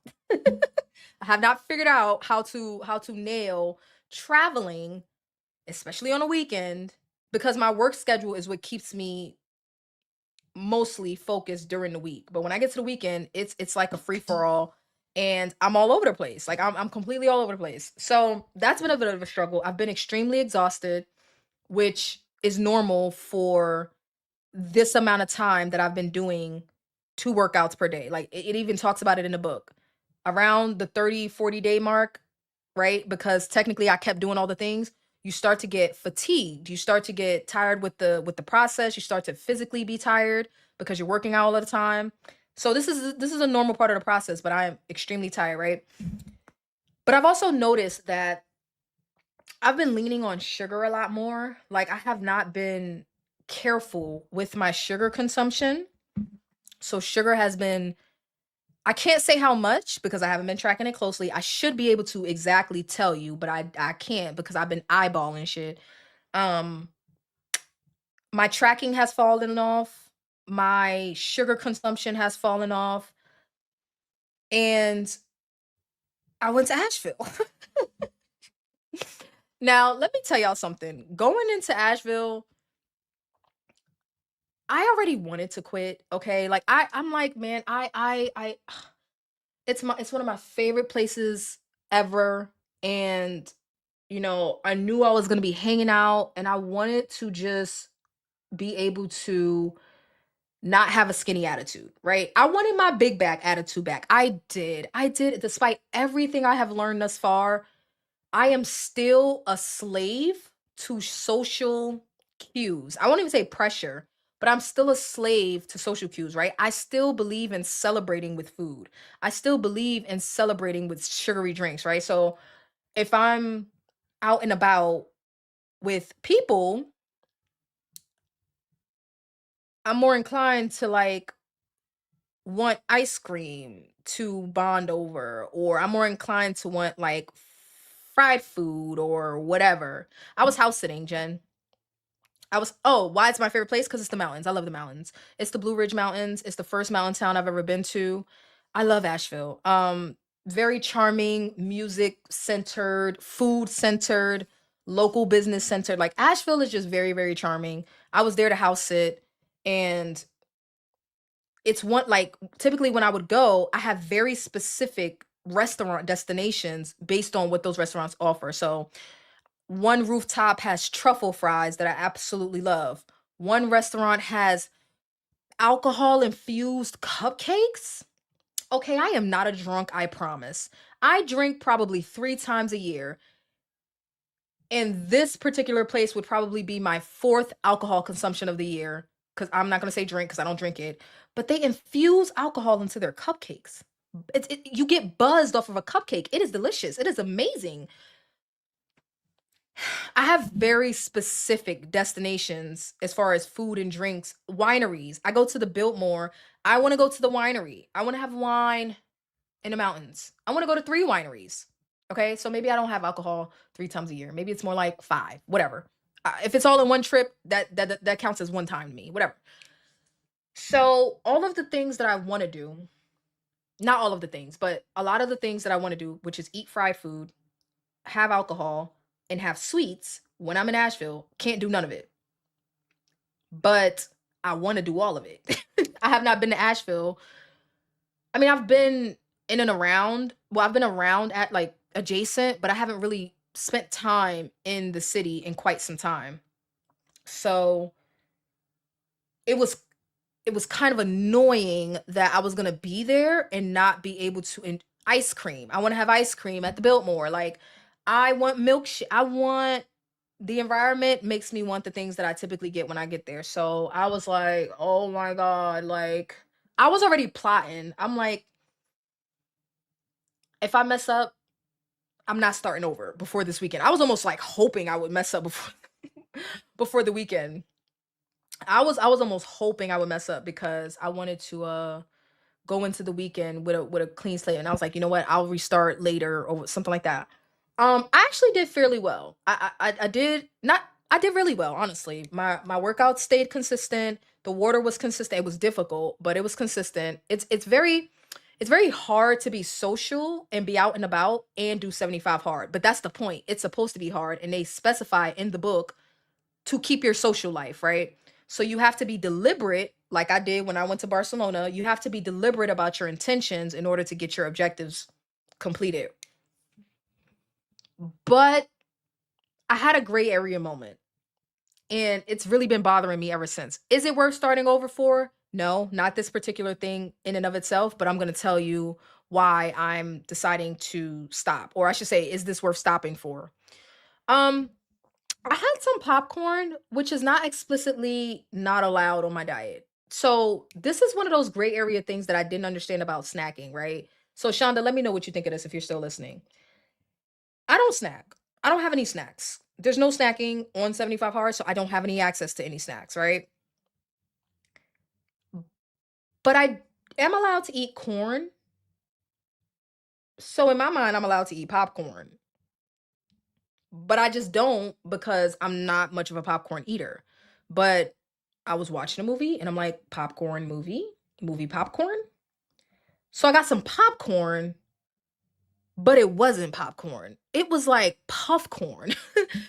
I think. I think that's what it was. And after I ate it, I was very conflicted because honestly, I'm gonna tell you something. Like y'all let me know what y'all think about the popcorn thing, right? Like, what do y'all think? Is popcorn a yay or a nay? What do you think? Like, given everything I've told you about 75 hard thus far, given what I've told you about my diet choices, would you say that popcorn falls into the nay or the yay category? Like just traditional popcorn? Because I think I went a step above that and got some weird, like, it wasn't weird, it was good, but it was like, it was popcorn, but it wasn't popcorn. It was like corn puffs.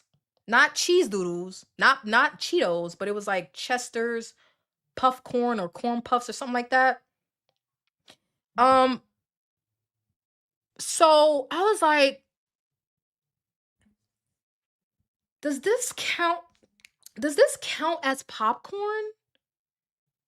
Because I agree with you, Jen. Popcorn isn't bad. Butter might be. Well, yeah, I think if it's in excess, but I'm fine with butter. Margarine, not so much, but I'm fine with butter. And I agree with you that popcorn isn't bad. I agree. That's why I had it, but it wasn't pop like it wasn't movie popcorn. It was puffy powdered corn stuff. It was like a cheese doodle, but not a because okay, so what got to me was like, I'm like, okay, it's made out of because I looked at the ingredients. I'm like, is this made out of corn? Let me check. And it was. It was made out of corn. So I ate it and I'm like, afterwards, I'm like, but I wouldn't eat a cheese doodle right now. So does this count? Do y'all want me to show y'all what I'm talking about? Let me show y'all. Let me show y'all. Let me show y'all. Cause I was very conflicted after I ate it. Um, I don't even know what it's Chester's puff. I think it's called puff corn. Okay, let me show y'all. Let me show y'all what I ate. This right here. Is this would y'all consider this popcorn? It says oven baked, so it's not fried. Unlike popcorn, well, I guess that answers my question. No hulls, hard kernels. And the ingredients are enriched cornmeal and a bunch of other processed shit. So I think I would have been better off with like traditional movie popcorn. Because to me, this does not count. Oh, those are Cheetos.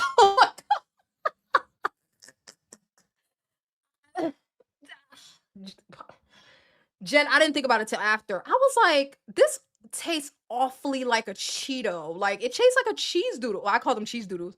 But I'm like, this is giving cheese. I would not eat a cheese doodle. I would not do that. I would not. Like, if you don't know what I mean by cheese doodle, let me show you. Like Cheetos. I would not eat uh I would not eat this, right? I would clearly not eat this. But it's pretty much the same damn thing. It's pretty much the same thing. And I ate a lot of it. I did. I ate like a bowl full of it.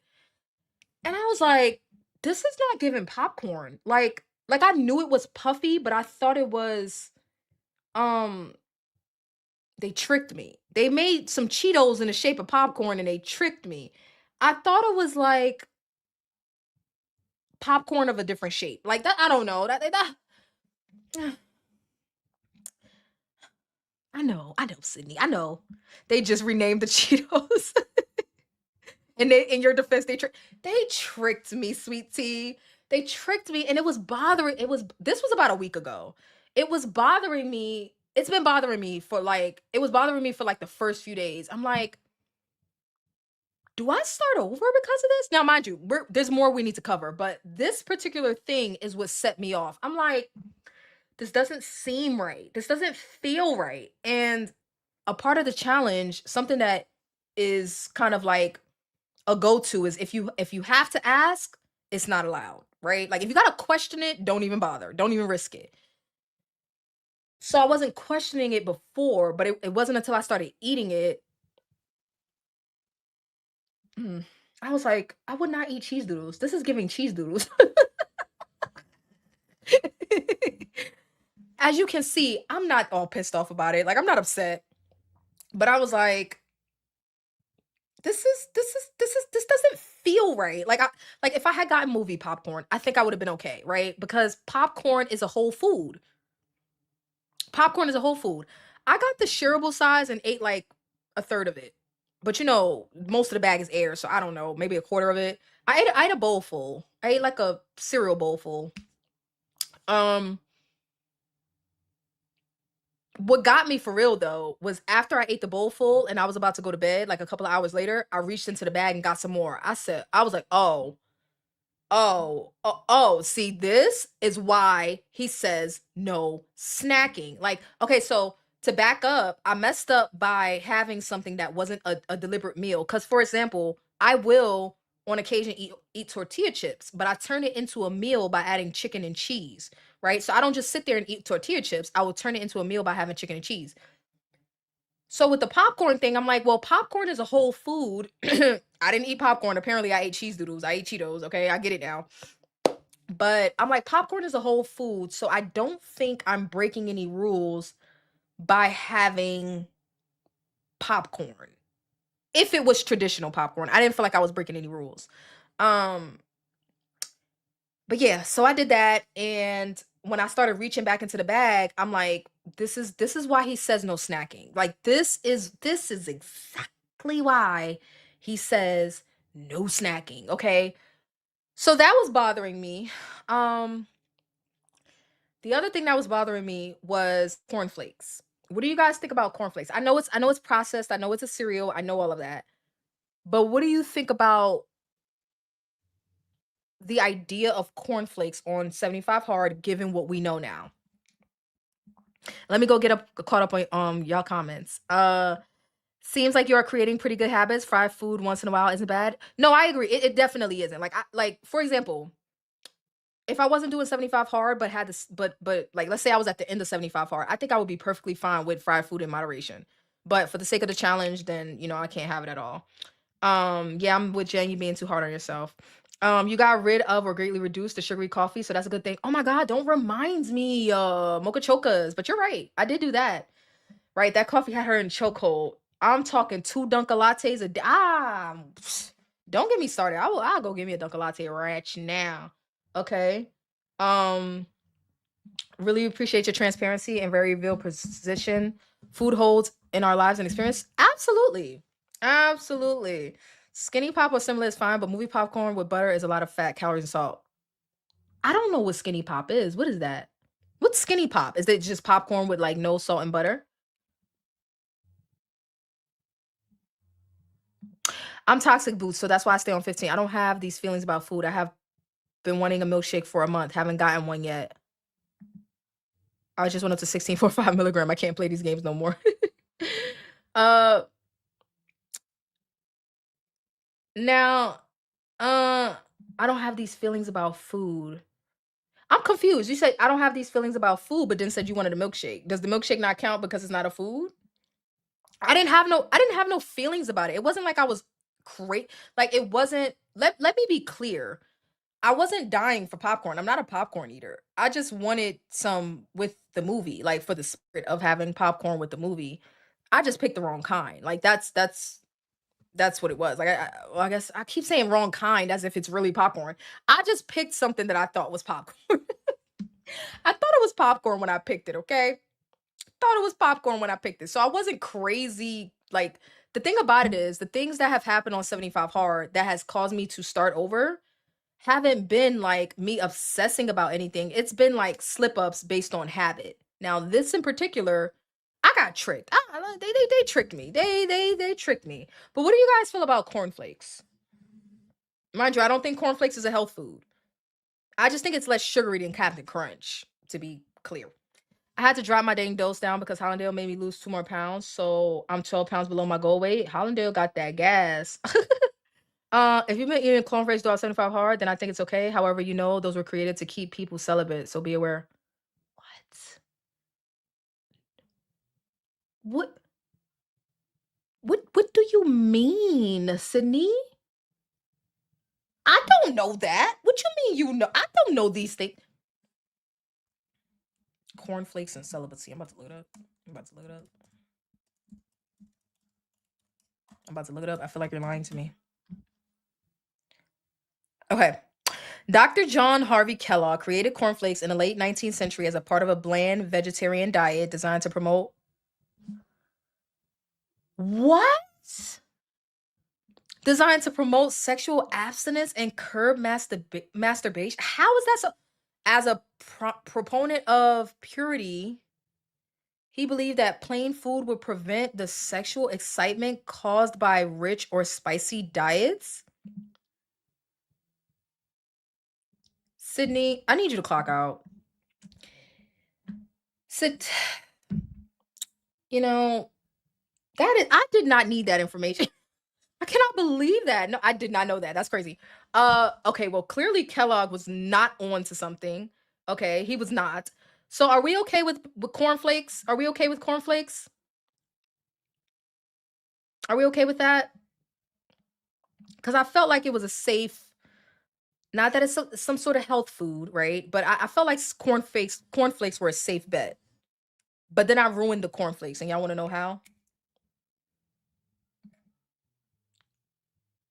Skinny Pop is just skinny popcorn, has less calories. Also, probably like less butter and salt and stuff. Does it taste good?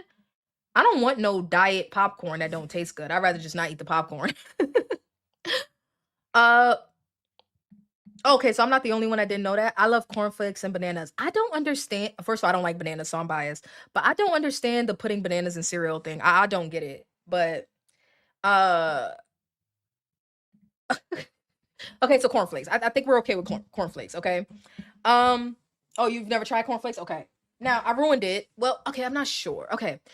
I've been adding sugar to my cornflakes, which to me defeats the purpose, but I didn't think it was problematic as long as I stayed within my 25 grams. So the way that I would do that is I would measure a teaspoon of sugar, which is 4 grams of sugar. Like a teaspoon of sugar is works out to be 4 grams of sugar against my 25. Um, and then my coffee. I make my coffee at home, but I would add a teaspoon of sugar to that. The problem that I'm having with the sugar is I stopped counting at some point. That's for one. For two, I feel like my teaspoons have been heaping. Not quite, but I haven't been doing level teaspoons. Like I haven't been using an actual teaspoon little measure thingy. I've been using like a teaspoon that you would eat with, right? But I haven't leveled them out. So I think I've been inadvertently eating more than 25 grams of sugar. On top of that, not like I stopped measuring at some point and I was getting like a little teaspoon heavy. So, like adding 2 spoons to my cereal instead of one. But I would measure out the cereal to a cup and a half. That's one serving of cornflakes. But with the sugar, I was being a little loose wristed. My wrist was loose with the sugar. I'm not gonna lie. I'm just gonna be honest with y'all. Like by the third attempt, my wrist was loose. My wrist has been loosed, and with my sugar in my coffee. So the Cheetos, the non-popcorn popcorn, along with uh still the amount of bread I've been eating, even though it's been less, I still feel like it's too much. On top of my loose wrist with the sugar, I think I've just gotten so tired of the same old that I've been very lackadaisical and I've been losing the spirit of the challenge, right? Like I've been tired. I've been very, very tired. For those that were in the previous stream where we talked about my sleep and getting the blackout shades, I finally got the blackout shades. And let me tell y'all something now, it's hard to get out of bed. Like instead of the sun waking me up at 7 a.m., now I easily sleep until 9 a.m., 10 a.m., which is fine because I work until 1 a.m., but it's not fine for my schedule as far as getting stuff done, right? So the sugar has been significantly lower than it was before 75 hard, but I think the longer I've been doing this, the more lackadaisical I've been getting with the sugar, like the more of a crutch I've been leaning onto. And it's very, very important for me to not go beyond 25 grams of sugar. Like, because I don't, my cousin, no, no, no. I don't think he did. I don't think he, but by the way, my cousin hasn't restarted at all. So congratulations to him. But I was about to say he removed all sugar altogether, but I don't think he did. But I also don't think he measures. I don't know. My cousin doesn't add sugar to his food. He doesn't add sugar to his drinks or his food. Whatever sugar comes in his protein shakes or whatever, that's what he has for the day. It's safe to say that that's less than 50 grams a day. Um, but for me, yeah, I've definitely been loose wristed with the sugar. So now that y'all know how my third attempt has gone and how I've been feeling, we're gonna get into why I'm gonna be stopping. Okay. And if you feel like I'm being hard on myself, just bear with me, okay? You gotta understand I'm a bit of a perfectionist, but we're gonna now get into the bright side of this, okay? Um, that they got me with that popcorn. You live a long time, you learn things along the way. I agree. I love my affirmation bookmarks too. They've been really good for me. I'm surprised you still have the sugar issue. I'm not. Sugar is life, Jen. I love cheddar popcorn, but I have to truly be in the mood for eating popcorn. Exactly. And I love cheddar popcorn, and that was the plan, but I ended up buying Cheetos instead. Like that was not intentional. Do you use white sugar? Yeah. Sugar is sugar. I know people like to get wrapped up in brown sugar, raw sugar, this sugar. Sugar is sugar. Agave, honey, it's sugar. So I don't feel the need to adjust the type, but the amount, yes. And honestly, most of the time, brown sugar or raw sugar is just regular white sugar with a little bit of molasses in it to turn it brown and make it seem healthy. It's all marketing. So, I'm not really into sugar alcohols because they cause me to bloat. So I'm not really into like sugar alcohols like stevia no, like xylitol and all that, and then sugar replacements like stevia and all of that. Outside of a Coke Zero, I don't really do sugar substitutes. If I'm gonna have sugar, I'll just have it, but I need to tighten up on the amount. Will you be starting on a 10 milligram in a few weeks? Yes, I just haven't had a chance to order it yet because they haven't given me the opportunity because I just got a box of 7.5. So whenever they give me the opportunity to order the 10, I won't even finish off my 7.5. I'll just switch to the 10 and I will let you guys know about that. I have a lot of filming coming up. That's why we're doing this stream so that I can prepare y'all for what's to come. Okay. So I do use white sugar. Um, so let me go over all of the ways I get sugar into my diet right now. So poppy, 5 milligrams, uh, sugar on my cornflakes, which started out as a teaspoon and turned into two, but I really feel like it's three, which is 12 grams, which is too close to where I need to be. Um, so sugar in my coffee, which I actually don't even drink coffee every day anymore, thanks to Jen. She ruined my life. She took away my mocha chocas. Uh,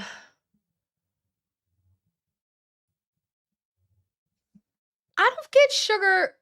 I mean, fruit, but I don't count that. That doesn't count toward the 25 grams. Mm, I must be missing something. I don't get sugar from a lot of sources these days because, I mean, I only get 25 grams. Let me double check. Let me see. What have I been eating? I eat the same thing pretty much every day. Mm, my yogurt may have like 2, 3 grams. My protein shake doesn't have any added sugar. Hmm. That's pretty much it. That's it. That's the only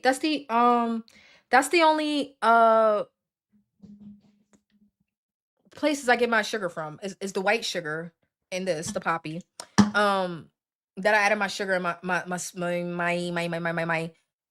cornflakes in my coffee. So there's a good chance that I'm not exceeding 25 grams since I'm extremely limited on where I'll get it from. But and on occasion, like once a week, me and my dad will go to Cracker Barrel and I'll use, they have the little bottles of syrup. I'll use like a fifth of that. Like it's literally like just a splash, of syrup or whatever. Um, so there's a good chance that I'm not surpassing my 25 grams, but I am not sure. And that's enough to give me pause. Okay. I started using organic sugar when I started Zep. I found it sweeter, so I use less. That's why I asked. Oh, I haven't tried organic sugar. Maybe I should try it. Maybe it does. maybe if it's less processed, it does come off a bit sweeter. I don't know. I don't know anything about organic sugar, but if it's sugar, I just treat it as sugar. It's gonna react the same in my body, so I just treat it as sugar. But if it is sweeter and will cause me to use less, then maybe I should try that. Um, in that case, why don't you get Frosted Flakes? Because I can't control the sugar that's already added to the Frosted Flakes. I think for one bowl of corn flakes is like 2 grams of added sugar. If I get Frosted Flakes, there it's already coated with sugar, so I have no control over whether that bowl has 25 grams of added sugar or 70 grams of added sugar, right? There's no way for me to calculate that. So I just don't bother. Now I can calculate total carbs, but total carbs is not what I'm looking for. I'm not looking for the fiber plus the carbs from the corn. I'm not looking for all that. So it's best for me to just get the corn flakes and then measure out how much added sugar that's because I'm not restricting all carbs. I'm just restricting added sugars. So milk sugar doesn't count, any dairy sugar doesn't count, any fruit sugar doesn't count, none of that. Um Ketchup, barbecue sauce. I haven't had any. It's not restricted. I just haven't had it. Uh if I was to use ketchup, I would try to measure it. But I haven't been eating it. The first time around I was because I was eating hot dogs. I've since removed them. Um but yeah, no, I haven't had any sauces. But I did have some bussin' baked macaroni and cheese when I went out to that Sierra versus Bow Wow event. They had a chef there that, got her own little business or whatever. Not little, but own business. She had some fire baked macaroni and cheese. I asked that lady, I was like, is your chicken fried? She was like, yeah. I usually make baked, but people tell me they want fried. They say it'll be all right or whatever. I'm like, oh, it's okay. It's fine. It's not your fault that I'm on a diet and I can't have it. She was like, but you can have mac and cheese? I'm like, yep, I can. Get my mac and cheese. Like, yes, I can have mac and cheese. Yes, I can. Cheese and pasta is allowed on my diet, but fried food isn't. So, oh well. And it was bussin'. It was bussin'. It was good. Okay, so I made a decision today. No, it did not. Sydney, I did not want to offend her, but I was going to ask in advance because if it did, I didn't want it. Well, not only because I couldn't calculate the sugar, but because I'm not in the mood. Like, ugh, ugh. I had it once. I don't ever need to have it again. So I was so relieved because it was expensive. It was like $10, but it was worth it. Her mac and cheese was so good. It did not have sugar in it. Oh my God, I was so relieved. But so after the popcorn, not popcorn, I kept going because I'm like, I don't think I need to restart over this. I don't think I need to. Uh I started to have the concerns about the sugar over the past week because I really was getting loose wristed. So I'm like, you know what? Plus of me being tired, right? So let's get around to why I decided I'm gonna be stopping 75 hard. I have enjoyed the challenge. I have learned quite a bit. I am better off today than I was 40 some a month and a half ago. Without a doubt, there's no question, right? My habits are better, my eating is better, my activity is better. I feel better emotionally, I'm better. Mentally I'm better. I'm more patient, I'm more calm. I even feel more mature.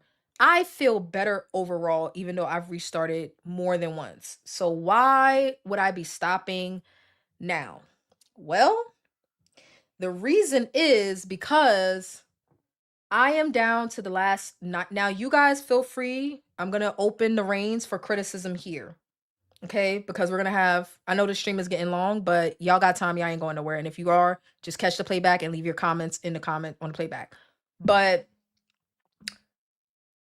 I'm a little concerned about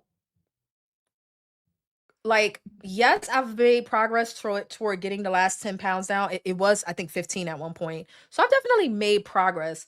But the level of exhaustion that I'm feeling has me concerned. And I've been aware of it for some time. Again, I got the blackout shades and everything. So I've been aware of it for some time, but I feel like it might be I feel like it might be interfering with my progress. And because I am on a time crunch, like if I don't meet my goal, I don't meet my goal. But because I want to try to limit as much stress as possible. And I think the sleep issue, right? Because when I did get some better sleep, my weight dropped. Right? Some people were saying it was the sleep, some people were saying it was the walking. It probably was a combination of both. But my sleep isn't consistently good. And I think it's because of the amount of physical activity that I am working through right now. So I'm a little concerned about the sleep and how that's impacting my progress moving forward. Um, the other thing is routine, right? I've been purposefully avoiding saying the term routine this entire time because I wanted to make this point. I did not develop a routine on 75 hard, believe it or not. I didn't. I have been winging it this entire time, just checking off the checklist whenever I get stuff done throughout my day. So every single day, for the most part, is different. I think that Andy assumes that with the necessity of meeting the challenge objectives, that a person would naturally kind of fall into a routine and then benefit from, like, and then realize it and benefit from it, or because you have to manage your time properly, honestly, to get 2 workouts in 3 hours apart. One of them has to be outside, plus you got a full-time job, plus you got a family, plus you gotta get a gallon of water in. Like, in order to get all of that done, I think he kinda just assumes that a person would naturally fall into a routine after some time, but up until this point, I have not. I just be winging it day to day. It wasn't until literally, like, 3, 4 days ago. I take that back. A couple of weeks ago, my cousin was telling me that he has a routine. He always walks as soon as he gets up. He does this particular workout at this time of day. He drinks this much water by this time of day. He does this at this time of day. And it's the same thing day in and day out. I have not It has not worked out that way for me at all. Like, it really just depends on how I feel when I get up. And I don't always get up at the same time every day. So it's like some days I'll be up at 7, some days I'll be up at 9, some days I might sleep till 12. Some days I might go to the gym. Like, typically my gym days are Friday through Sunday, but sometimes I'll go to the gym Monday, Tuesday. And that's a like, that's a 3 hour um objective for me because it's an hour to get there, or 45 minutes, and I got to work out for 45 minutes, and I got 45 minutes to get back. So roughly 2.5 to 3 hours on a work day, because I got to be at work by 3. eh, Sometimes I do it that, like, it's just been different from day to day. And like I said, every weekend I end up in a position where it's the end of the day and I'm struggling to get the rest of my tasks done because the entire day has passed me by. So I think that has impacted my sleep. Um, just being all over the place. I did not stop to think that I should develop a routine to get this stuff done in an orderly fashion until the past like 3 to 4 days. Because I came back from Asheville and I was like, oh my God, I'm still struggling. Like, I'm still struggling to get through a weekend. Like, I'm still struggling. Like, why am I still struggling to get through a weekend? So it dawned on me, okay, you have to, one, pick the time to do the things that you're going to do. You got to be deliberate about the time. Because the other day, y'all, I've been going, oh, Lord, I've been stressed out. I've been going through shit, but I've been working very hard to minimize the stress, but I've been just going through shit. I've been going through stuff. So I had a fucked up day the other day, and it ruined my mood. Like, I have been trying to keep my mood very stable and my energy very stable, but my day got fucked up the other day.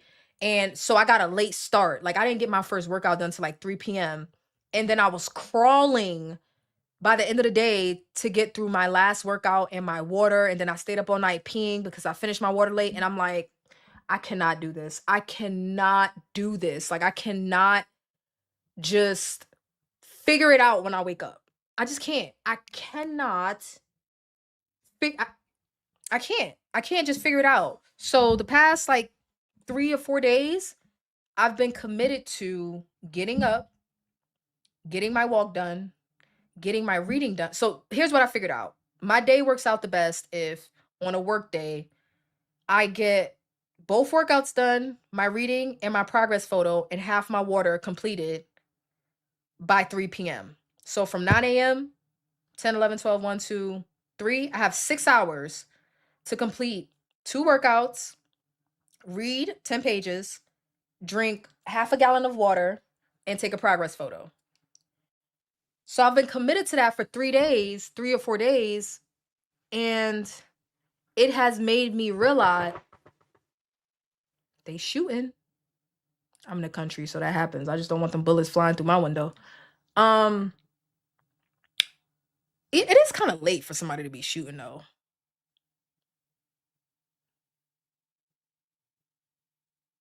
I,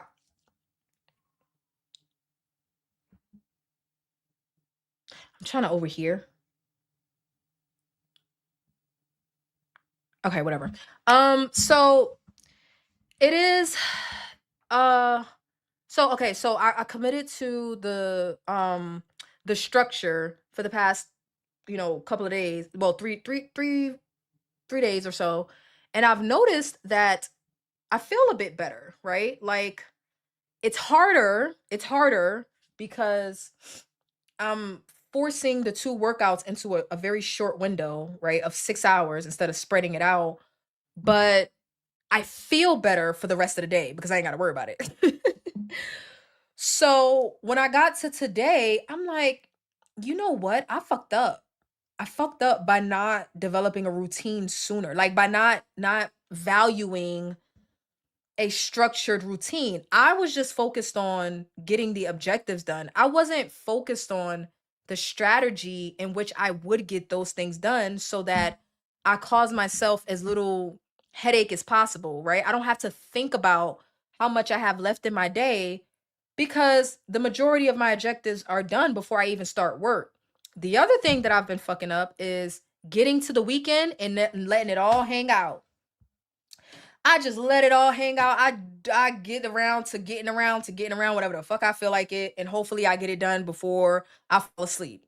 That is a recipe for disaster when you have to be so deliberate. Like not lollygagging, but like I hear commotion. I hope somebody did not just get shot. Oh,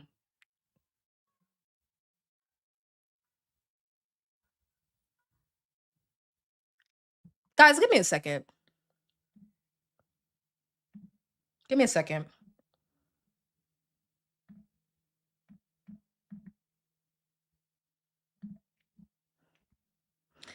I'm gonna switch my camera is dirty.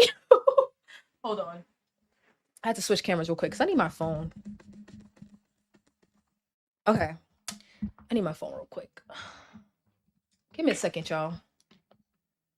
Oh, I'm not going nowhere. Don't worry about me being careful. I'm about to call them people.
Um, Let me switch my camera back. Give me a second.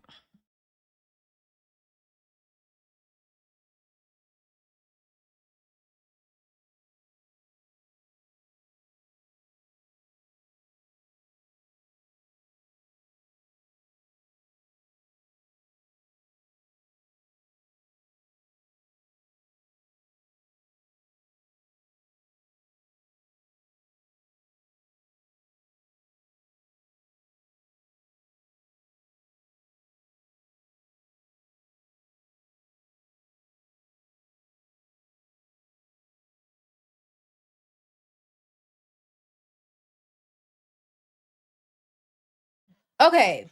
Sorry about that. Yeah, no. I had to call the police because gunshots and screaming, cars speeding away,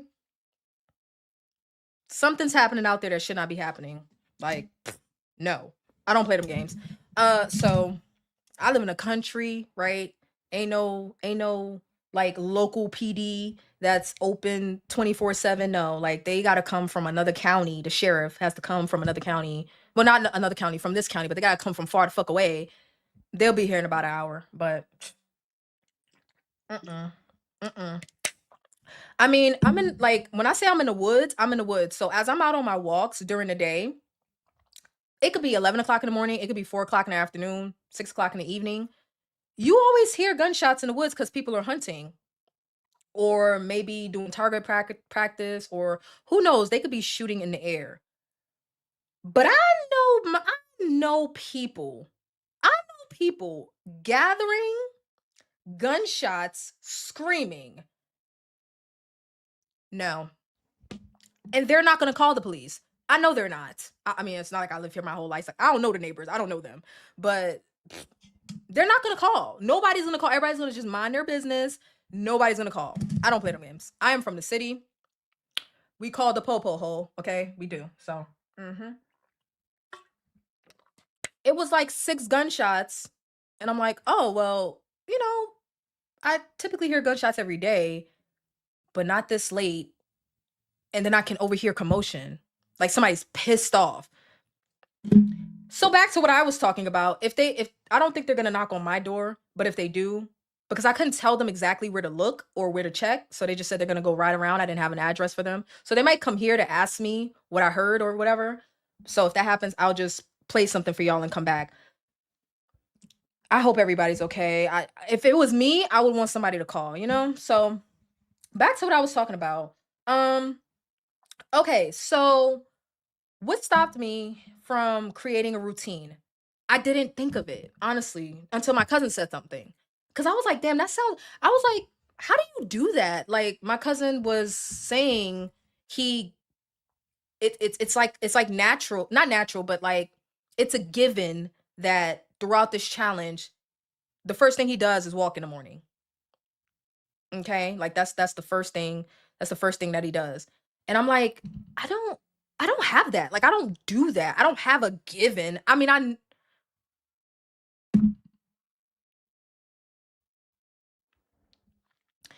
I know that I have to walk, but I don't have a specific time that I have to walk, right? I just have to make sure it gets done. So when my cousin said that, it clicked for me. Like, I think that's what I've been missing this whole time, is like developing a routine. So anyway, now that I've been doing it for about 3 to 4 days, it has made me feel like I messed up. Like I should have been doing that this entire time. Why not 75 soft? Because that's for pussies. Do I look like a pussy to you, Jen? Okay. Thank you, girl. I'm working on it. I'm trying. Okay, Sydney girl, I'm trying. But that's for pussies. I don't do I look like a softie to you, Jennifer? I mean, I know my skin looks soft, but do I look like a softie? Okay? Have you noted your muscle weight? Notice maybe your muscle weight lately versus, oh, noted maybe? Muscle weight lately versus fat weight. Maybe that's why you think you've stalled. Also, you talk about measurements, and muscle reduces your measurements. Oh, I don't think I've stalled. Did I?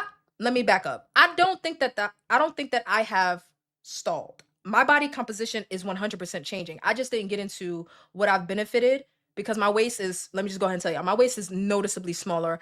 But because I took lazy before and afters, I don't really have a good comparison to show y'all. But my waist is definitely smaller and my stomach is definitely flatter. And then you guys can see like my arms and stuff. And then, of course, I have more muscle in my legs. So my body composition has definitely changed. The number on the scale is only for me to reach that 100-pound mark. So my body is definitely changing. I look different, but this is just for my 100-pound goal.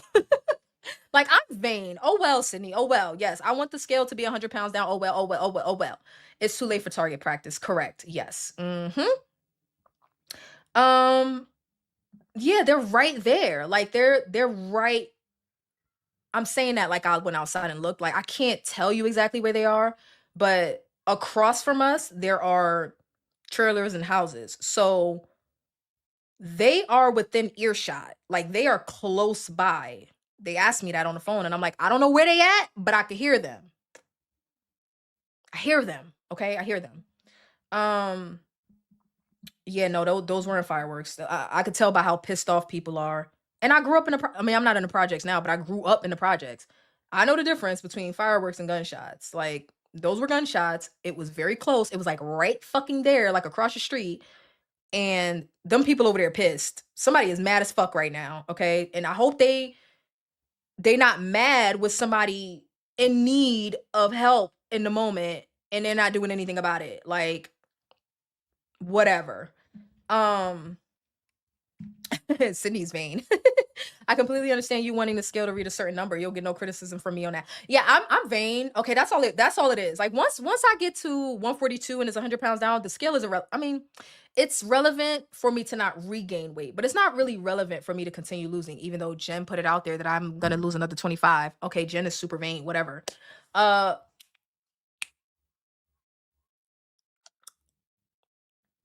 Hold on.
Hell no, Sydney. I'm not. Jen put that out there into the universe, not me. I didn't say that. I said Jen put that out there because Jen is toxic. And I just happen to love her. No, my goal is 142 pounds. I would like to be 130, 135 so I can have a buffer, but I wouldn't be pressed about it. Like I've really been liking the way that I look lately. And I've been noticing that I don't have to necessarily it would be nice to lose more body fat, but where I'm at currently, I think I'm gonna feel really good at 140, like 140, 142. I think I'm gonna feel really good. So much so that I could take it or leave it with the additional body fat. Like if I lose it, I'm not going to be unhealthy. Um if I keep it, I'm not going to be unhealthy. I just don't want to gain it back, right? Um so if I make it down to 130, that'll give me a buffer in case some shit goes wrong or I titrate back down or whatever. During my last titration down, I fluctuate. I went up, I gained 7 pounds and then I came back down. 10 is the maximum for me.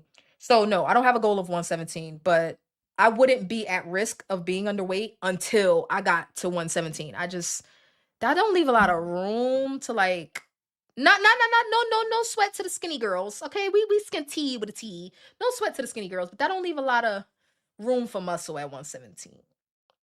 I don't think that leaves a lot of room for muscle at 117. You know, I kind of like my muscles. Yeah, I could see that. I could see that, Sydney. But I don't think I will be hyper focused on it. Like my goal would be more body composition, and I think naturally that is going to lead to further drops on the scale. So it'll be nice, it'll be welcomed, but I'm sick of losing weight. So once I get to 142, I'm just gonna be hopeful for. I'm just gonna be hopeful for the 130, 135. Give me about 6 months and then maybe I'll put in effort to actually make it there if I don't make it there on just kind of effortlessly.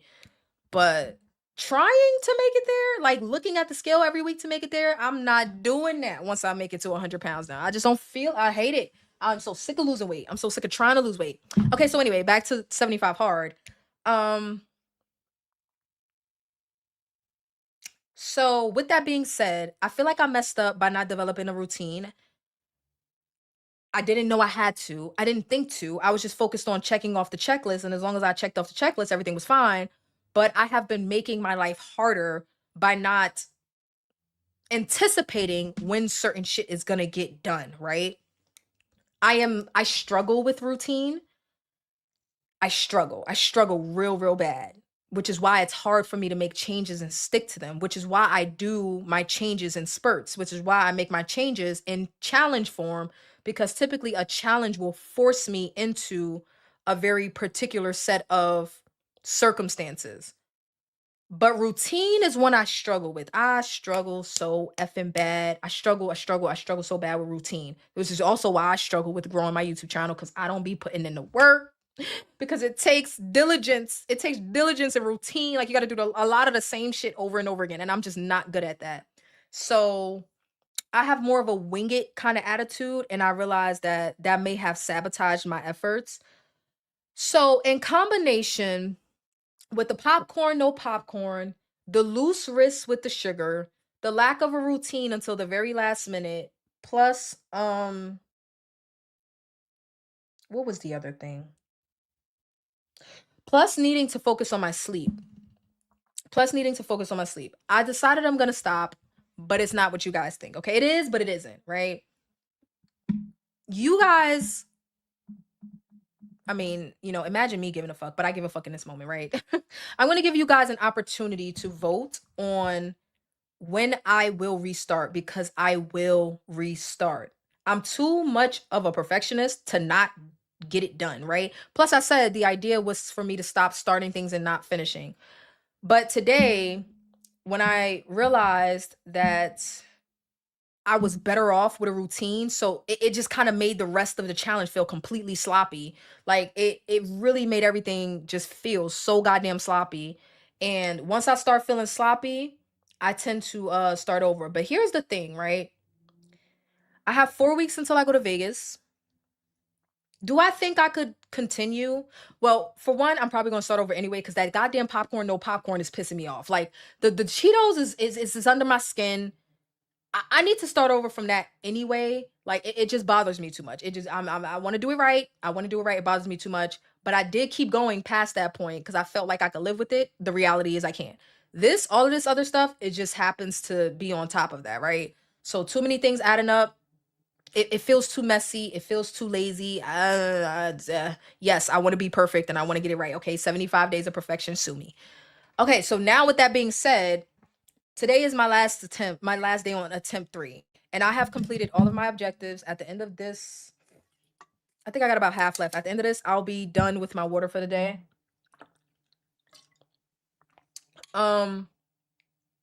So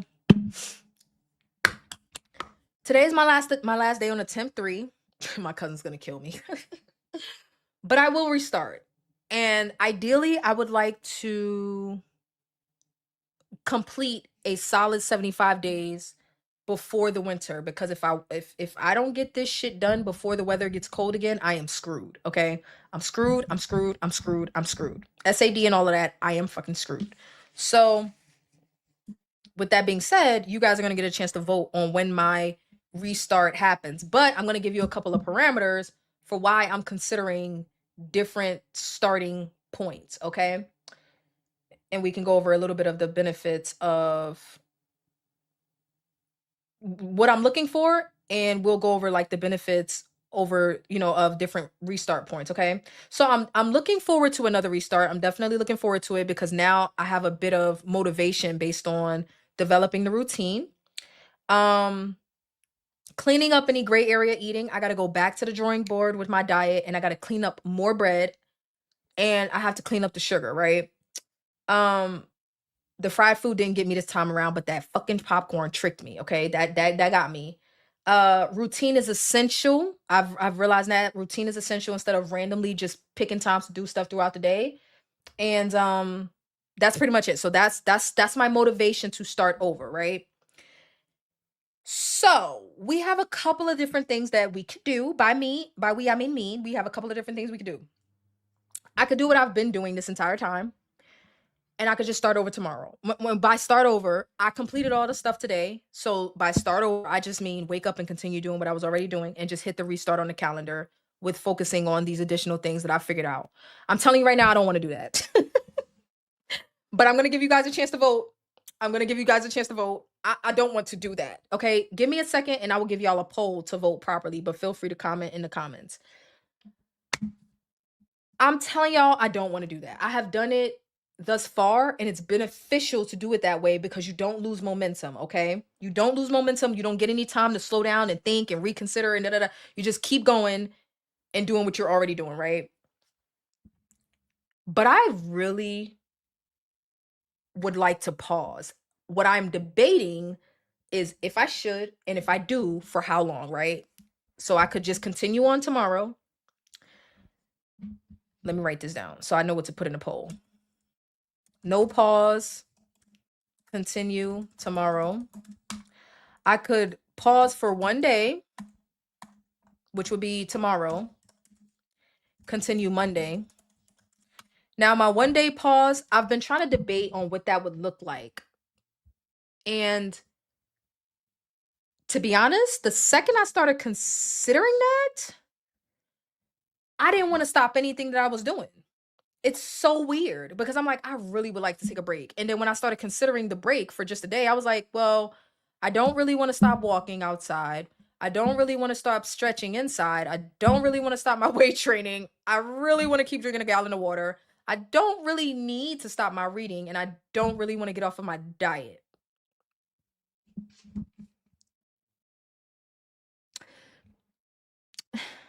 I'm like, but I want to pause. I'm confused. Like, well, so what is the pause, right? Like, what is it? Like, what? So the second option, oh shit. The second option is a 1 day pause. And I've been trying to figure out what that would look like. And I think that that would look like me sleeping in and pushing all of my objectives to the second half of the day so that I can sleep as much as possible in the first half. But I don't think I would stop my objectives at all. Okay? Um so it's a 1 day pause, continue on Monday, right? Which would allow me to sleep in but still keep my momentum until I start again on Monday, all right? The second option is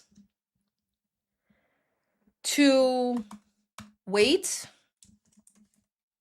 until I reach 142 pounds, which is 100 pounds down. That's option 3. Now, the thing about it is my goal is to reach that in 3 weeks, but I could reach it before then, I could reach it by then, I could reach it after then. We don't know when I'm going to reach the 142 pounds. So that is a little tricky, right? But the idea would be don't focus on the objectives of 75 hard. Focus on getting more rest. I would shift my focus to my sleep consistently, right? Instead of just for 1 day. Focus my attention on my sleep and getting my sleep as dialed in as possible so that I can, and also resting from working out twice a day so that I can ensure that I'm not so stressed that I'm, sabotaging my weight loss. The downside though to that approach is what if the walking every day is the reason why I'm losing weight, right? Like what if the increased activity is actually contributing? Um what if what I'm doing is contributing to the process that the progress that I'm seeing, right? I risk slowing my progress down by stopping what I'm doing, right? So, yes, I would be more focused on reducing stress if I did stop. It would allow me to focus on reducing stress and getting that last 9 pounds off and then restarting, or it could backfire and I could backslide into some old habits potentially. So I see some of y'all already saying, wait for the 100 pounds, wait for the 100 pounds, but it's not as cut and dry as y'all think, right? And it's a good option. That's why it's on the list.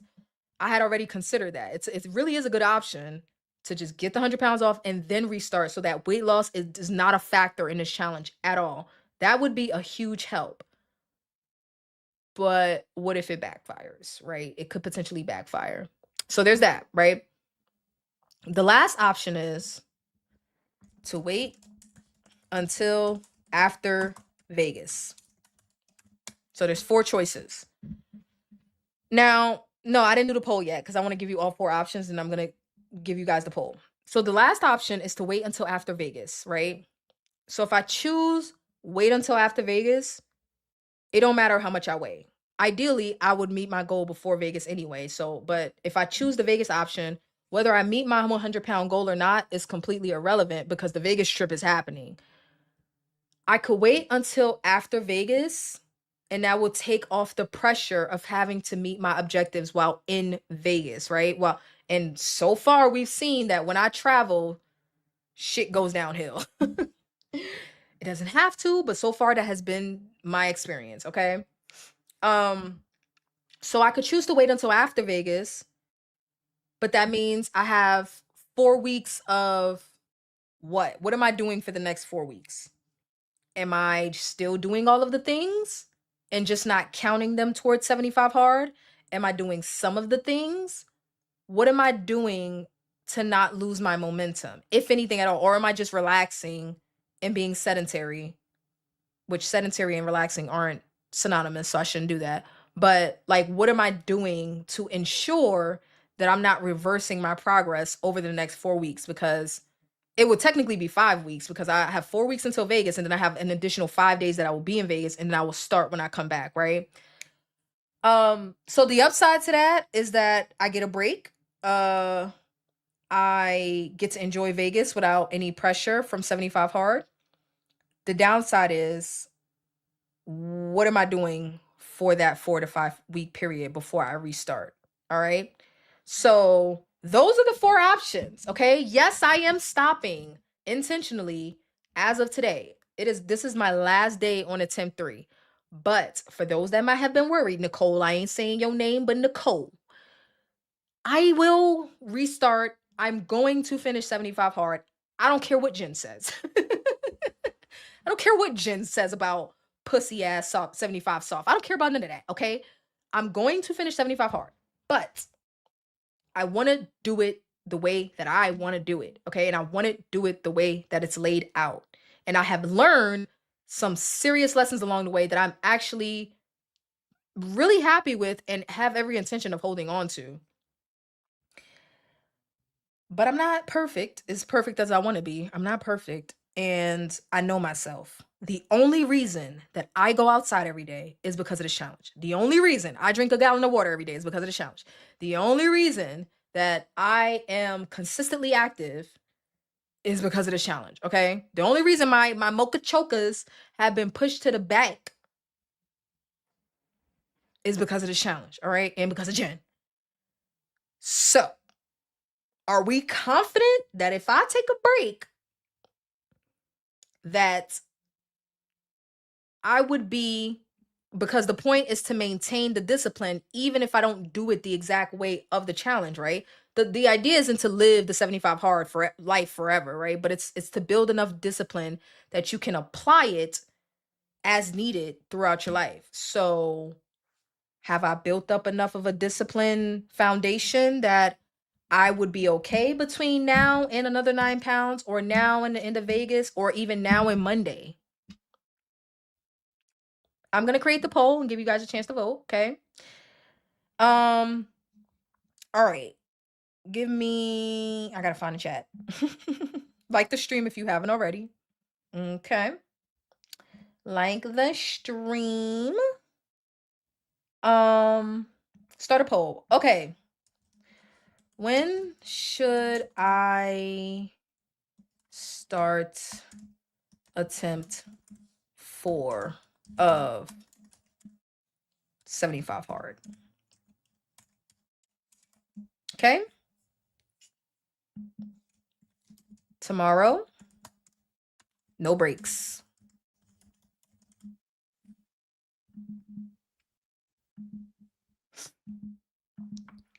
Monday, rest for a day. Rest and reset. Or I'm gonna make it sound good. 100 pounds down.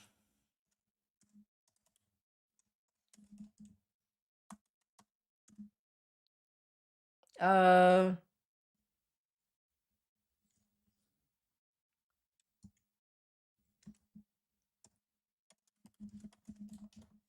focus on the last 9 pounds. And then the last option is after Vegas.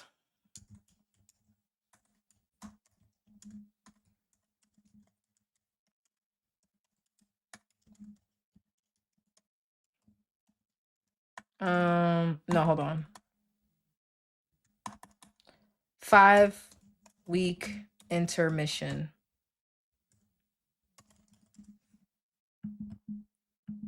Okay. When should I start attempt 4 of 75 hard? Go ahead and vote in the poll. You know what I should have did? It's fine. It's fine. I should have put it on the community wall so that more people could vote that aren't here. Okay, so let me go back in you guys' comments. I think you'll find it easier to focus on 75 hard after you reach your 100-pound goal. Routine is a must. Oh, now we get to say, shut up, Nicole, before I change my mind. What is the pause? What would the pause be for?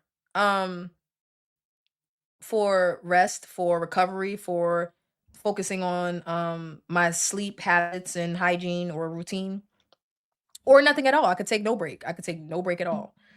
I vote to wait after until you reach your 100-pound goal and after your Vegas trip. Wait, Cindy, you gotta pick one, okay? You can't vote for both. I mean, they could be one and the same, right? Like I could meet my 100-pound goal during the Vegas trip or right before it, right?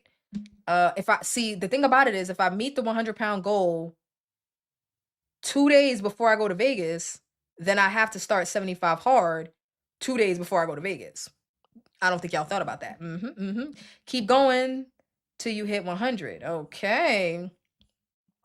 Shonda says to like, share, and subscribe. Definitely after Vegas, so you don't have to be concerned about what's in everything you eat there. Monitor and adjust your habits as needed while getting to the 100. Nicole, I'm sick of you. I believe in you. 75 hard. You got this. It will become a part of your lifestyle if you let it. Absolutely. That's the other thing, Shonda. That's what dawned on me today.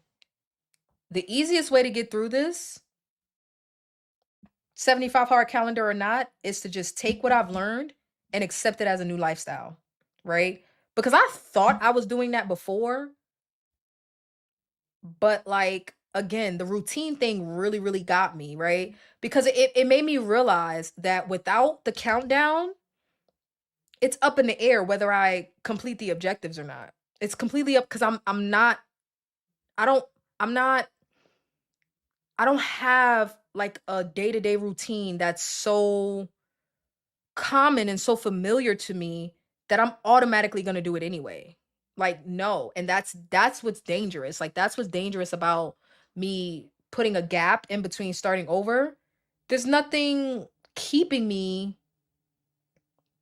from saying I don't feel like getting up today. Like you like the number of times in the past like 2 weeks I was like, "Yo, I don't if it was not for this challenge, I would not do this shit right now. Like I don't feel like it. I don't feel like it. I don't feel like it. I don't feel like it. I don't feel like it." Like ugh, it's crazy. Okay. So 4 votes. I don't know what y'all are doing. 20 people watching, 4 votes. I need at least 15 votes. And if I don't get 15, then I'm going to stop the poll and restart it on the community tab and leave it there until tomorrow. Okay. So what have I gained while y'all work on that? Okay, drop down into the comments and participate. Just hit a vote in the poll. Now that we've gone through all of that, and y'all know I'm stopping, and you know why, but you do know I'm gonna do this again. Why am I gonna do it again? Let's get into what I've gained. Y'all, I'm skinty. I really need a okay. If I not if when I do this again, I promise a couple of things. What do I okay, we're gonna combine this. What's gonna happen and what I've gained, right? So what I have gained is I am stronger. My trainer has been making me do crunches and sit-ups. Like, yeah, I weight train and all of that. But like on my recovery days, I still work. Like I still do sit-ups and crunches and leg lifts and I still do all of that stuff and squats. I still do active recovery and mobility. I am stronger. My core is stronger, but my waist is slimmer. My waist is slimmer. My belly is flatter. I have built more muscle. I am strong. Did I say I'm stronger already? I am stronger again. I have become so much more patient. Remember, I did that stream talking about my epiphany to slow down? And then I did another stream about some good night, Nicole, some other stuff that I was going through. And I'm like, I feel like I'm being tested because I just agreed to slow down and treat people with kindness, like no matter what they got going on. And then I like some shit started going down in my life, and I'm like, am I being tested? Like, what is I just committed to being a good noodle. I mean, I've been a good noodle, but I committed to being a good noodle despite what somebody else may be doing. I feel like I'm being tested here. Okay. So I have exerted a great deal of patience. Okay. I have exerted a very over the top great deal of patience for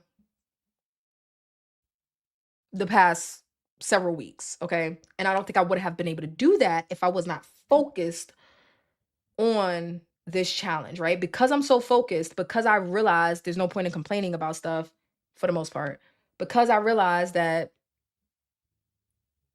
this is where my priorities lie currently. I don't really have a I don't have I don't have a lot of room for stress. I don't have a lot of room for shenanigans when I gotta focus on working out twice a day for 45 minutes apiece, right? Like I don't have time. I'm already annoyed that I gotta go outside when I'm really, really tired. I don't have time for all of the other shenanigans. So aesthetically, I definitely look a lot better. Emotionally, I am much more stable. Mentally, I am much more enlightened. Okay. I do feel smarter, I ain't gonna lie. I do feel smarter. Uh so I feel my habits have improved like Jen had mentioned earlier. My diet is better. No mocha chocas. Okay, no mocha chocas. I did have one thing. I had a iced latte with one pump of classic syrup in it. And I hadn't had that in like over a month and a half. And it felt like such a guilty pleasure. I wasn't breaking any rules or anything like that. It was a grande, it was a small one. But I had one pump of classic syrup. And I don't think I had any sugar for the rest of the day, even though that one pump probably only had like 5 grams of sugar or something like that, 5, 6 grams. So anyway, I feel, but I'm much more confident, right?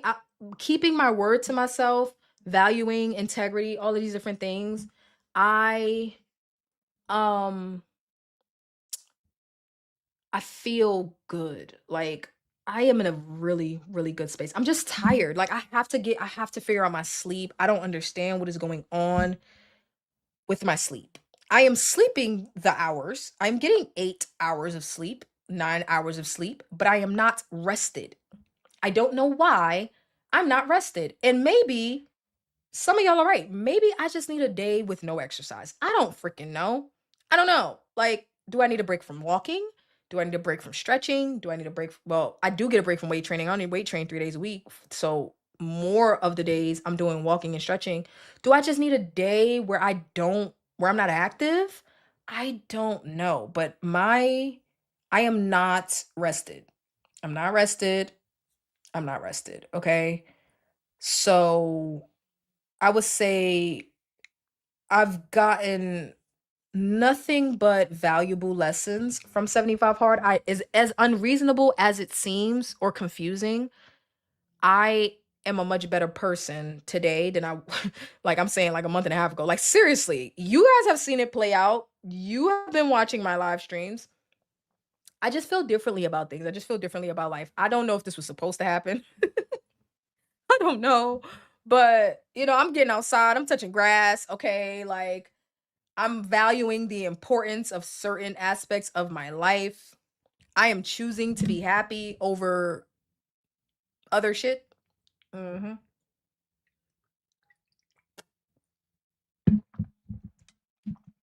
And I'm paying attention to the little details in my life, okay? Much more than I ever have. So, we are approaching the 3-hour mark. This was a long stream. If you have caught the playback and made it to this point, please be kind to me and leave a comment and or like the stream. Okay? And if you don't comment, definitely still like the stream. Um what are y'all okay? Maybe only 4 of y'all are awake because I cannot do nothing with a 4-person vote in the poll. Like I can't do nothing with that. See, this is what happens. I give y'all a chance to participate and tell me what to do because I always I'm Miss Oh, imagine me giving a fuck. I don't care. I don't care. I don't care. I don't care. And then the second I humble myself, I humble thyself, and I say to thee, what do y'all want me to do? What do y'all think I should do? Y'all now suddenly y'all ain't got nothing to say. Suddenly y'all ain't got shit to say. Well, let me go ahead and um put it is late. It is late. People are probably falling asleep. So let me put the exact same poll onto the community tab. Okay. Let me do that. And I will give y'all tonight and tomorrow to vote. Now, one of the options is for me to start over on Monday. So well, one of the options is for me to start over tomorrow. Um so what I'm going to do is I'm gonna wake up as normal, right? Like I'm gonna treat tomorrow like any other day, just in case starting over tomorrow wins in the poll. But if I get to about 3 o'clock and I realize a different section is winning, then I'm gonna go with that option, right? Like I'm gonna take that option and then I'll have to evaluate what I want to do up until that point, right? So if let's say after Vegas wins, then I have to come back and evaluate, okay, so what the fuck am I going to do with a 5-week intermission? Like what am I going to do to keep myself from reverting back to where I started from? Uh if you guys pick Monday, then that's an easy, all right. So what do I do with the rest of my Sunday? If you guys pick wait for the 9 pounds to come off, then there's no timeline on that. It should be 3 weeks, but we don't know if I'm going to make it. So I have to decide what this open-ended get the 9 pounds off is going to look like, right? If you ask me, I'm leaning toward, should I tell y'all? I guess it doesn't matter because I'm going to go with whatever y'all vote for the most. So make sure you vote so your vote counts. Um I'm leaning more I'm a little torn between waiting until after Vegas and getting the last 9 pounds off. But I'm leaning toward, oh, and also if you voted in this poll in the chat, go ahead and vote again when I put it on the community tab so that your vote counts. But I'm leaning toward the 9 pounds because I think I can get the 9 pounds off before Vegas. But it would be much fun. It would be more fun if I waited until after Vegas. It would. It would be more fun if I waited until after Vegas. So we'll see what you guys say. So I'm gonna go ahead and post this in the community because I think y'all asleep in this chat. So far, out of 5 people, I got 40% says tomorrow, no breaks, and then after Vegas. So no votes for Monday and no votes for getting the last 9 pounds off. Okay. So let me go ahead and end it because the other 15 people, I don't know where they are. I don't know what they're doing. Or the other whatever 13 people now. So I'm gonna I don't want to forget the option, so let me copy and paste this and then I will put it on the community tab. All right, so thank y'all for rocking out with me. I know y'all think 75 hard is a goddamn unnecessary headache, but I'm enjoying myself. I promise I'm enjoying myself. I just have like I have lazy antics that are still stuck in my brain and I want to be rid of them, okay? I want to be the person that wants to go outside and walk. Like I want to be that person. Now I'm doing it because I gotta, but I want to be the person that wants to do it, okay? Right now, I am the person that's like doing it is more of a benefit than not doing it, and the outcome that I'm getting is more of a, I would rather have the outcome that I'm getting than not have it. So let me just do it, right? But I would rather be a bit more motivated than that. Okay. hmm I'd rather be a bit more motivated than that. So thank y'all for watching. It is midnight here, so I'm gonna skedaddle, get out of here. The 5 people that voted tonight or tomorrow, whatever, make sure you go back and cast your vote again. And if you're on the playback, go to the community tab and cast your vote. And if you are the other 15 people watching that did not vote or did not participate in the chat, go to the community tab tonight or tomorrow and cast your vote. Okay. All right. So I'm going to get out of here. I love you all. And I will see y'all in the next one, which might be a shopping stream. So make sure y'all have your notifications set. All right. Good night, Shonda, Kim, Sydney, Nicole. Who else is still up? Jen was here. And if I missed anybody, Kat, if I missed anybody, I'm sorry. I love y'all. Good night.